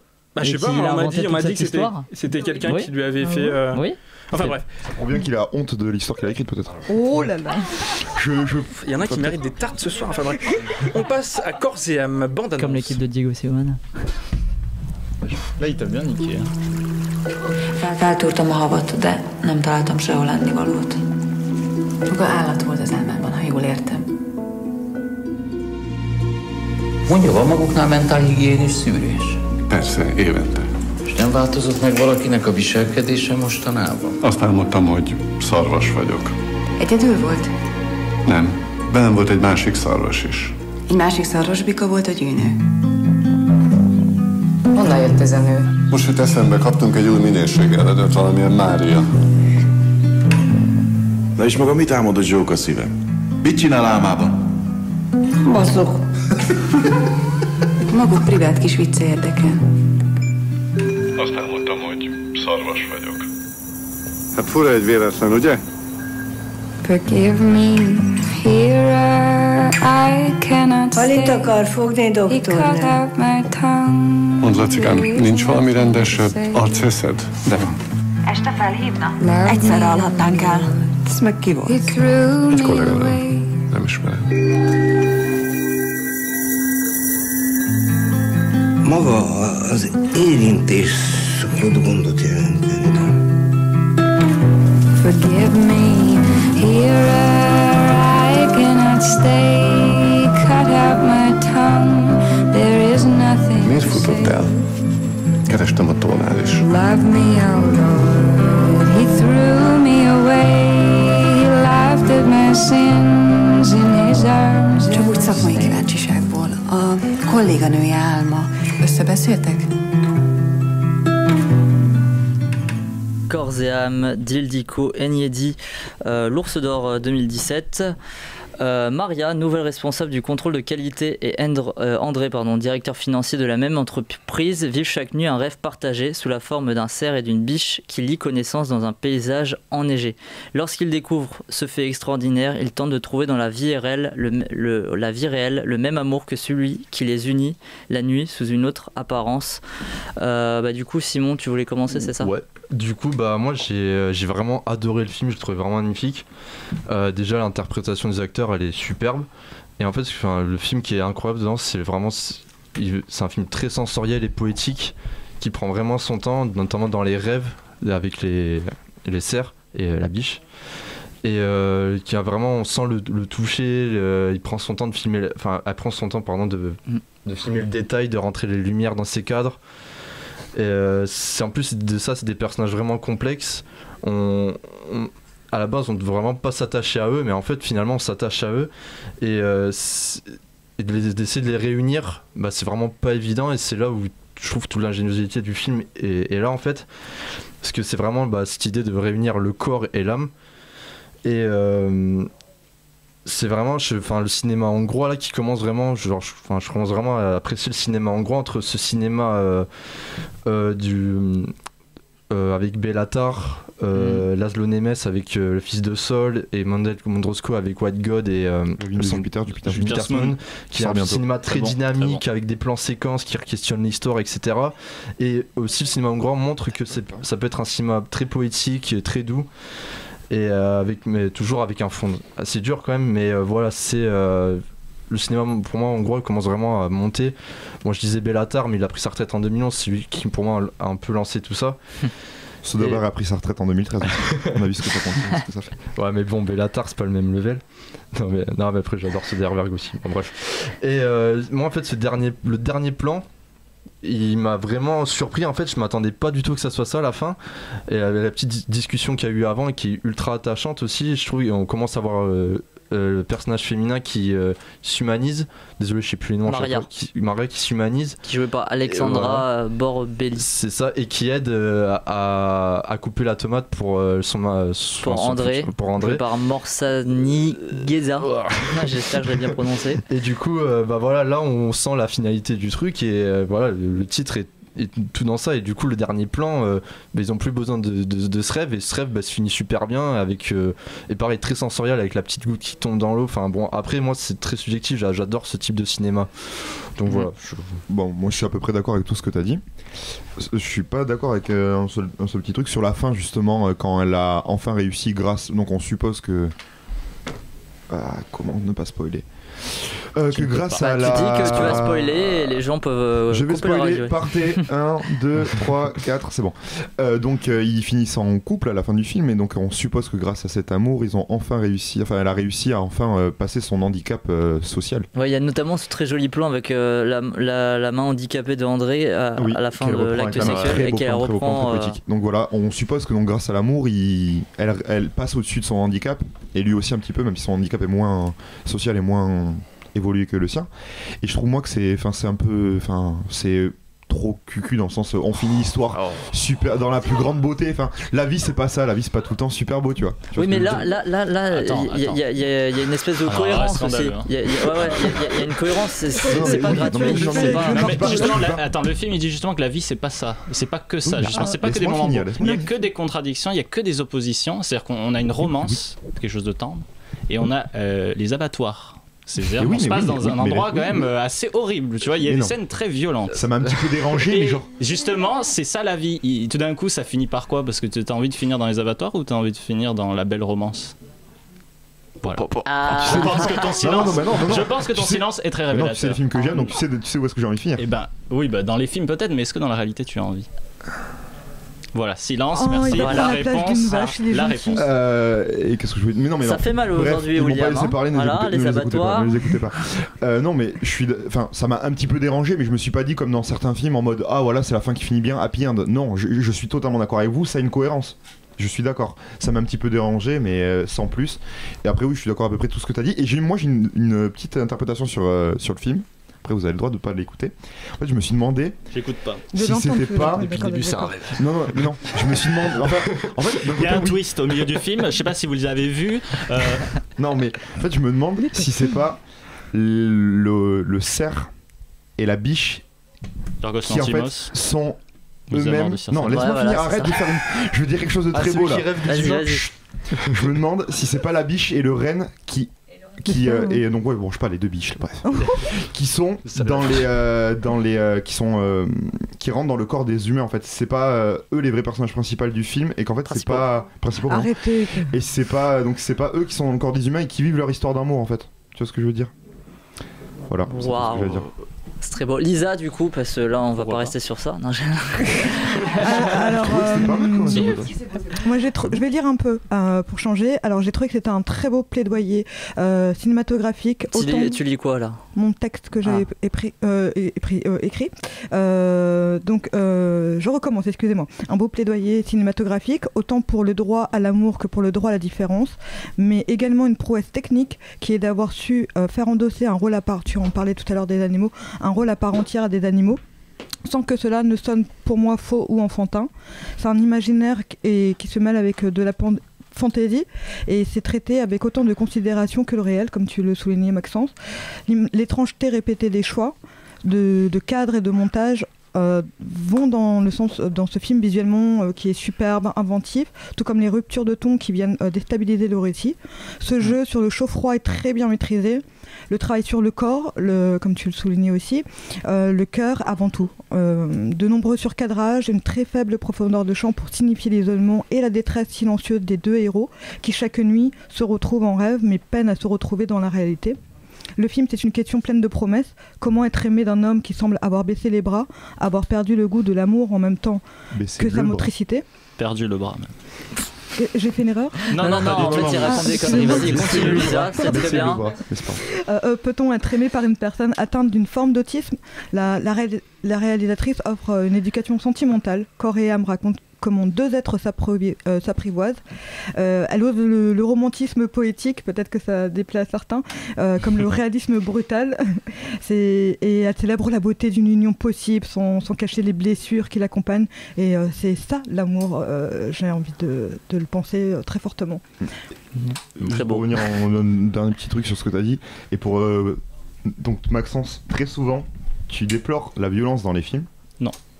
Très souvent tu déplores la violence des films, arrête. Quand elle est mal faite ou quand elle ne signifie pas grand chose, je trouve que. Bon, elle est mal faite sur la majorité des films. Moi, les films violents, ça me dérange absolument pas. D'accord, mais là, je trouve que pour le coup, la violence, parce que c'est vachement cru quand même, et dans la salle, je crois qu'on était dans la même salle d'ailleurs, il y a eu pas mal de gens qui ont été choqués, qui ont tourné la tête quand il y a eu des découpages de tête d'animaux ou de sang qui sortait, tu vois. Et je trouve que cette violence, elle est totalement crédible, elle est totalement logique, et ça a du sens. Donc il faut pouvoir encore montrer de la violence très crue. Je ne dis absolument pas qu'il ne faut pas montrer de la violence très crue. Je trouve que justement là elle prend tout son sens. C'est-à-dire que cette violence très crue, je vais me répéter, c'est cette confrontation de la vie où il y a des choses très très violentes, il y a des choses très très belles et douces. Et c'est ce que j'ai beaucoup aimé dans ce film, c'est cette cohabitation de deux pôles opposés qui finalement finissent par s'unir et s'unir par quand même une idée qui est quand même super mignonne et très très belle. C'est quand même ce rêve qu'ils ont en commun, cette idée qu'ils se retrouvent quand ils s'endorment chacun dans un même rêve et qu'ils vivent le même rêve. Ça c'est une poésie très belle histoire. C'est extrêmement touchant. En train de rêver de... Là, franchement, le film est drôle en plus, je trouve. Très drôle. Super drôle, mais tous les personnages aussi sont très bien écrits, je trouve. Chaque personnage a sa propre touche. Par exemple, la psychologue, on sent qu'elle est un peu maladroite. Le DRH qui est complètement toujours en train de parler de femmes, tout ça. Très. Même un grossier personnage, quoi. La scène avec le psy est quand même très intéressante sur les rapports homme-femme parce qu'on a comment le mec il vient voir la psy et comment la femme vient voir le psy. Et il y a tout un rapport totalement différent. différence. Mais de toute façon, tout le film est un peu entrelacé comme ça, notamment au début avec les scènes avec le cerf à la biche et le quotidien des personnages, et à chaque fois on voit quand ils vont se coucher, tout ça. Non, c'est très bien. Il y a le jeu sur les reflets aussi dans les miroirs et tout, c'est vraiment très beau. C'est vraiment un film. À part le personnage, je trouve qui est un petit peu moins bien écrit et moins intéressant, c'est celui du. Sandor. Exact. Qui est en fait qui joue un petit peu le connard du film. Oui, mais finalement, c'est pas trop pourquoi. Mais finalement, c'est pour montrer que l'autre, enfin le patron, peut changer d'avis, qu'il peut s'attacher. Oui, mais justement, un petit peu à part cela. Oui, mais parce que je pense qu'il franchit ses préjugés qu'il avait par rapport à lui aussi, et c'est lié à la rencontre avec cette femme. Oui, non, mais il n'y a pas de problème concret avec ce personnage-là. Juste par rapport aux autres, je trouve qu'il n'a pas forcément réellement un intérêt très. Contrairement à la psychologue, tu vois. Ok, on va clore le débat sur Corps et Âme, et on va passer tout de suite à la partie quiz, parce qu'il ne reste pas beaucoup de temps. Super. Jingle quiz? Pas de jingle pour le quiz? Non? Jingle quiz. Donc Corps et Âme est à voir. Bon bah alors on va passer au quiz directement sans le jingle là. Ça va de Marseille. Est-ce que le public est-il prêt?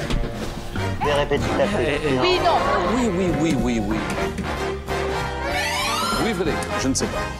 Quel est le prénom du Gnou? Le quiz d'Antoine et Simon.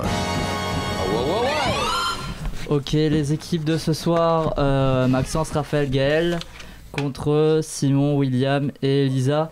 Chef d'équipe, ouais, comme ça vous êtes déjà du bon côté. Chef d'équipe, Maxence et William, comme ce soir ça a été le fight entre vous deux. On commence tout d'abord par une musique de film à retrouver. Il faut me dire dans quel film on a entendu cette musique du coup. Non, pas celle-là. Ça, c'est le tapis. Ça, c'était dans le quiz. D'accord.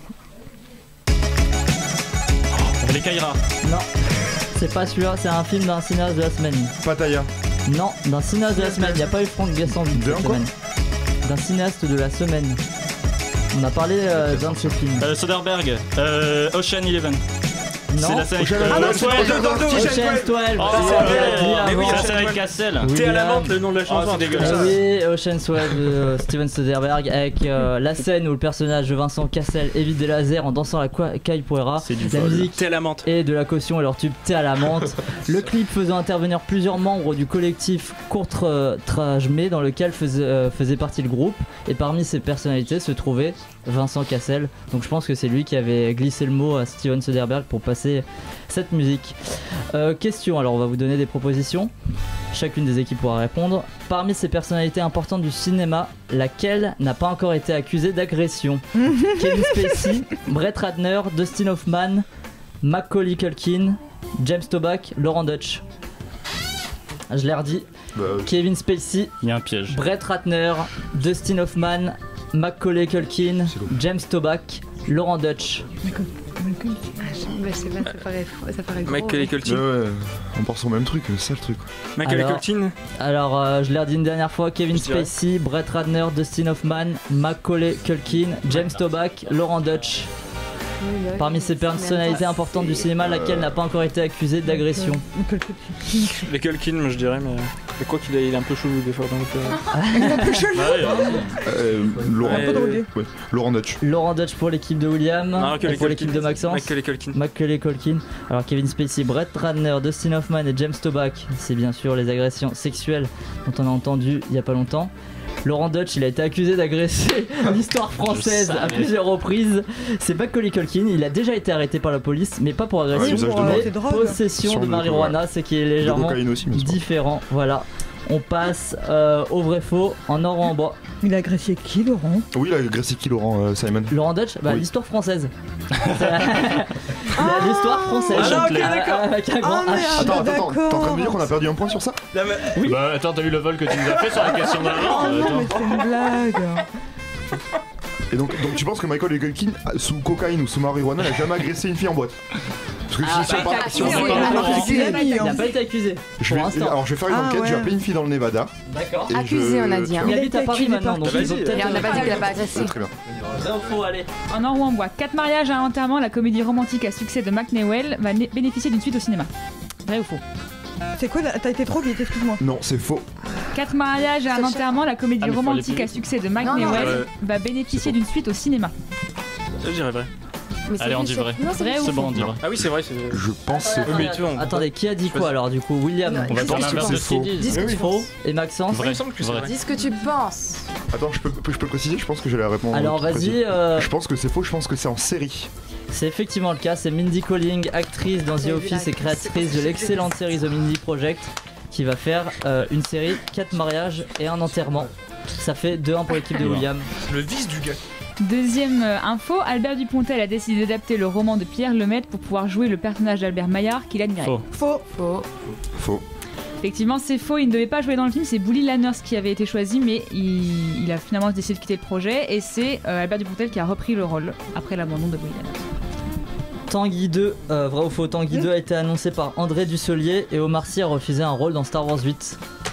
Ah, il y a 2 questions dans ce moment. Il y a 2 fois, c'était pour l'actu française. Faux. Omar Sy. Faux. Et pour vous? Bah faux. Omar Sy, je le vois pas. Faux. Même s'il est vrai qu'André, c'est faux, parce que même s'il est vrai qu'André Dussolier a confirmé une suite à Tanguy 2, Omar Sy n'a pas eu l'opportunité de jouer dans Star Wars 8. Accepté, en revanche, il a confié récemment qu'il avait refusé un rôle dans Les Animaux Fantastiques 2. Ça fait 4-3 pour l'équipe de William. On passe à la recette parfaite. On va vous donner. Alors la recette parfaite. On vous donne des indications sur des hommes et qu'il faut retrouver, ou sur des femmes, et il faut retrouver la personne dont on parle en fait. Par exemple, mon personnage, il a l'âge de Morgan Freeman. La nationalité d'Omar Sy. La couleur de cheveux de Franck Dubosc. La carrière de Jean-Paul Belmondo. La popularité de Romy Schneider. La mégalomanie de Karl Lagerfeld. Le rôle le plus populaire d'Antonio Banderas, à savoir Zorro. La date de naissance de Florence Foresti. Il est de Alain Delon. Quoi, je comprends rien du tout de ce qui se passe. Et de quoi vous parlez? Notre personnage, on va vous le refaire si vous voulez. Il faisait une recette de cuisine. Il faut, c'est pas un personnage, c'est un acteur. C'est un acteur. On l'a redit, écoutez bien. L'âge de Morgan Freeman. La nationalité d'Omar Sy. La couleur de cheveux de Franck Dubosc. La carrière de Jean-Paul Belmondo. La popularité de Romy Schneider. Alain Delon, effectivement. C'est son anniversaire aujourd'hui, il a 82 ans. Il y avait comme. En fait, regarde, quand on dit l'âge de la nationalité d'Omar Sy, c'est-à-dire qu'il est français. L'âge de Dustin Hoffman, la mégalomanie de Karl Lagerfeld. Moi, c'est grâce à la mégalomanie et la carrière de Jean-Paul Belmondo. Et pourquoi les cheveux de Franck Dubosc? Parce qu'il a les cheveux blancs à la base. C'est ça qui. Il est vieux? Ah non? Bah oui, il a les cheveux blancs. Il est brun. Oui, il est brun. Ok, donc on parle de maintenant. Ok, pardon. On a quand même le dernier indice, c'était quand même il est le Alain Delon. Donc on avait dit clairement la réponse. Ok. Qui a dit? 5-3 du coup, Simon. C'est ça. Il suit. Allez, pour une fois qu'il gagne un truc là. Oh là là, Qui a comme dit? l'Atlético Madrid. J'allais le faire. C'est dingue ça. Il y a un très grand vivier de talents, de gens qui ressentent qu'il n'y a pas assez de substance à, vous savez, travailler pour Marvel. Et je pense que si l'on peut créer une aire de jeu pour eux, qui soit attentionnée, adulte, intéressante, complexe, stimulante en termes d'histoire, et si l'on peut trouver des moyens et les attirer dedans, il y a une chance de faire quelque chose qui ne soit pas confiné dans un format en 3 chapitres. De faire autre chose qui ne soit pas nécessairement limité à 22 minutes, une demi-heure, ou qui doivent nécessairement avoir un cliffhanger. C'est un grand cinéaste américain. Qui n'a jamais fait de Marvel. Steven Spielberg. Oula, Steven Spielberg. Steven Soderbergh. Non, on a parlé d'un de ses films en plus ce soir. Kubrick. Sans jamais dire son nom. Non. David Fincher. David Fincher. Et il a dit son nom. Il explique qu'il est de plus en plus attiré par le petit écran et les nombreuses possibilités qu'offre la télévision, et du coup il en profite pour tacler Marvel et selon lui son manque d'originalité. Et il faisait la promo de sa nouvelle série qui est Mindhunter. Bah voilà, c'est toi qui avais la réponse. Pour fêter ça, on va passer un quiz spécial Marvel. Ah non, j'ai pas fini. Alors relions-les. La déception. On va vous donner 4 noms de personnages. Il va falloir que vous les reliez à leur alias de super-héros. Alors voici d'abord les 4 noms de personnages. Leur alias. Leur alias. C'est-à-dire, on va vous. Par exemple, Peter Parker. C'est qui? C'est Spider-Man. Ok. Peter Quill, Steven Rogers, Wade Wilson, Scott Lang. Ça, c'est nos 4 personnages. Peter Quill, Steven Rogers, Wade Wilson, Scott Lang. Je t'en fais. Et maintenant, voici les 4 super-héros. Je peux t'en faire 2 cachés. Attends. Deadpool, Captain America, Ant-Man, Star-Lord. On va commencer dans l'ordre et on va vous les dire en même temps. Note-les si tu veux. Alors, d'accord, ok, Je l'ai redit une dernière fois. Alors, nos personnages, ce sont Peter Quill, Steven Rogers, Wade Wilson, Scott Lang. Et les super-héros, Deadpool, Captain America, Ant-Man et Star-Lord. Et on va commencer par Peter Quill. Star-Lord. Et vous? Ouais, bah j'allais dire pareil. Ok, ça fait un point pour les deux équipes. Cette fois, c'est vous qui commencez. Steven Rogers. Captain America. Ouais. Ok, 2 points, c'est bon. Wade Wilson. Alors, j'ai déjà oublié les autres. Il reste Deadpool et Ant-Man. Ant-Man. Et non, c'était Deadpool. Oh putain, Et du coup, Scott Lang, c'était Ant-Man. Ça fait 2 points pour l'équipe de Raphaël supplémentaire et 2 points pour l'équipe de William. Du coup, ça fait 7 à 6. Une réplique, un film. Dans quel film entend-on ce dialogue culte?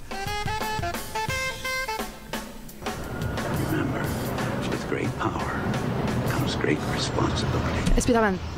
Oui, c'était effectivement Spider-Man, premier du nom, par Sam Raimi, où l'oncle Ben explique à Peter Parker qu'un grand pouvoir implique de grandes responsabilités. J'ai vu qu'en rire. Merci le Québec. Si je vous dis Les Retrouvailles, à quel film pensez-vous? Avengers. Non. Attends, Avengers, Les Retrouvailles quand même. C'est le titre québécois d'un film Marvel. Ah d'accord, ok, je pensais. Ah, c'est très marrant. C'est vraiment la traduction québécoise d'un film. Justice League. Non. Non, Marvel, on parle de Marvel. Je fais pas Les Retrouvailles. Bah bravo. C'est un film Marvel qui est sorti cette année. Spider-Man Homecoming. Parce que Homecoming, c'est les soirées de fac où en fait tout le monde se retrouve. Voilà, Spider-Man Homecoming, ça fait un point. C'est un grand fêtard, Maxence. Ça a été, ouais. On est bien là. Alors, pas tourné. Question, quel acteur n'a pas interprété Hulk à l'écran? Plusieurs propositions. Edward Norton, Eric Bana, Lou Ferrigno, Jeff Goldblum, Mark Ruffalo et Bill Bixby. Il y en a plusieurs ou pas? Il y en a un qui ne l'a pas interprété à l'écran. Il y en a deux. Il y en a un qui l'a pas interprété. Jeff Goldblum. Edward Norton. Edward Norton, donc. Qui n'a pas interprété. Ah, oui, qui n'a pas interprété. Je vous redis la liste. Edward Norton, Eric Bana, Lou Ferrigno, Jeff Goldblum, Mark Ruffalo et Bill Bixby. Moi je pensais à Jeff Goldblum, mais je suis pas sûr. Alors, et dans l'équipe de Maxence? Dans l'équipe de William, du coup, on reste sur Jeff Goldblum. Ouais. Ok. Je sais pas. Allez, on va les suivre cette fois. Jeff Goldblum. Alors, Edward Norton a bien interprété Hulk dans l'incroyable Hulk de Louis Leterrier. Eric Bana, c'était dans Hulk de Ang Lee. Lou Ferrigno, téléfilm et série qui s'appelle L'incroyable Hulk. Et il fait la voix de Hulk dans le Thor Ragnarok. Dans la voix de Hulk quand il est énervé. Oui, surtout. Bill Bixby, la même chose que Lou Ferrigno, tandis que lui il jouait Bruce Banner. C'est Mark Ruffalo là. Mark Ruffalo, les Avengers, Thor Ragnarok, c'est bien Jeff Goldblum qui ne l'a pas interprété à l'écran. Et il faut savoir qu'à l'époque du reboot avec Edward Norton, Jeff Goldblum faisait partie de la shortlist qui avait failli avoir le rôle. Et du coup, cette semaine, il retrouve Hulk face à lui dans Thor Ragnarok. Ça fait 9 à 8 pour l'équipe de Maxence. Le résumé raté. Je vais vous donner du coup le résumé, un résumé un peu vague. Il va falloir retrouver quel est le film. Le film aurait pu débuter par ces quelques notes.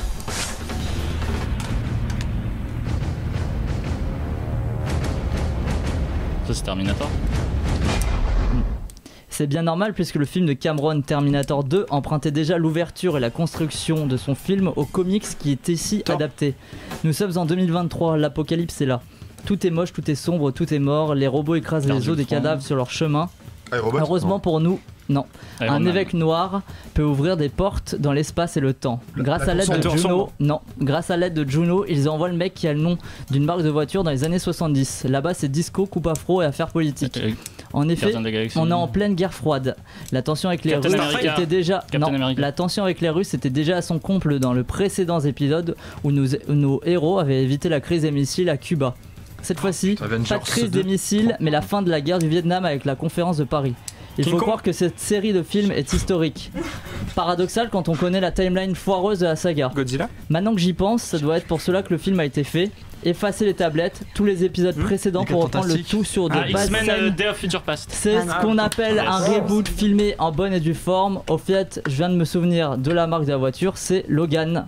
X-Men Days of Future Past de Bryan Singer, sorti en 2014, c'est effectivement le cas. 10 à 8 pour l'équipe de Maxence. Tu l'as pas volé. On passe à une musique de film. Donc...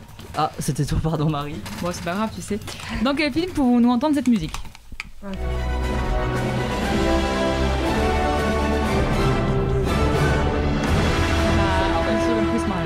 Superman? Avengers? Non. Avengers. Parfait, oui. Avengers de Joss Whedon, la bande originale signée par Alan Silvestri. On dirait Stéphanie de Monaco. D'ailleurs, au passage, j'embrasse Titouan qui adore ce compositeur Alan Silvestri et qui a dit un jour: la meilleure BO d'Alan Silvestri n'a même pas le niveau de la pire composition d'Hans Zimmer. Salut Titouan. On passe au duel time qui va peut-être pouvoir vous faire rattraper vos points de retard, puisque Lisa et Simon, vous allez devoir parier sur le nombre de points que William peut remporter ou perdre. Pareil pour vous, Gaël et Raphaël, vous pariez sur Maxence. C'est quoi le thème? Le thème, ce sont les acteurs aux multiples sagas. On est toujours dans le côté Marvel. Alors, il y a 4 paris. Il y a le pari à 1 point, le plus sûr du coup. Celui à 2 points, 4 points et 6 points. Il peut nous dire, je veux la sûreté, je pense. Enfin, ça va, hein, mais... Quoi? C'est l'équipe qui est en retard. C'est l'équipe qui est en retard qui doit donner son pari en premier.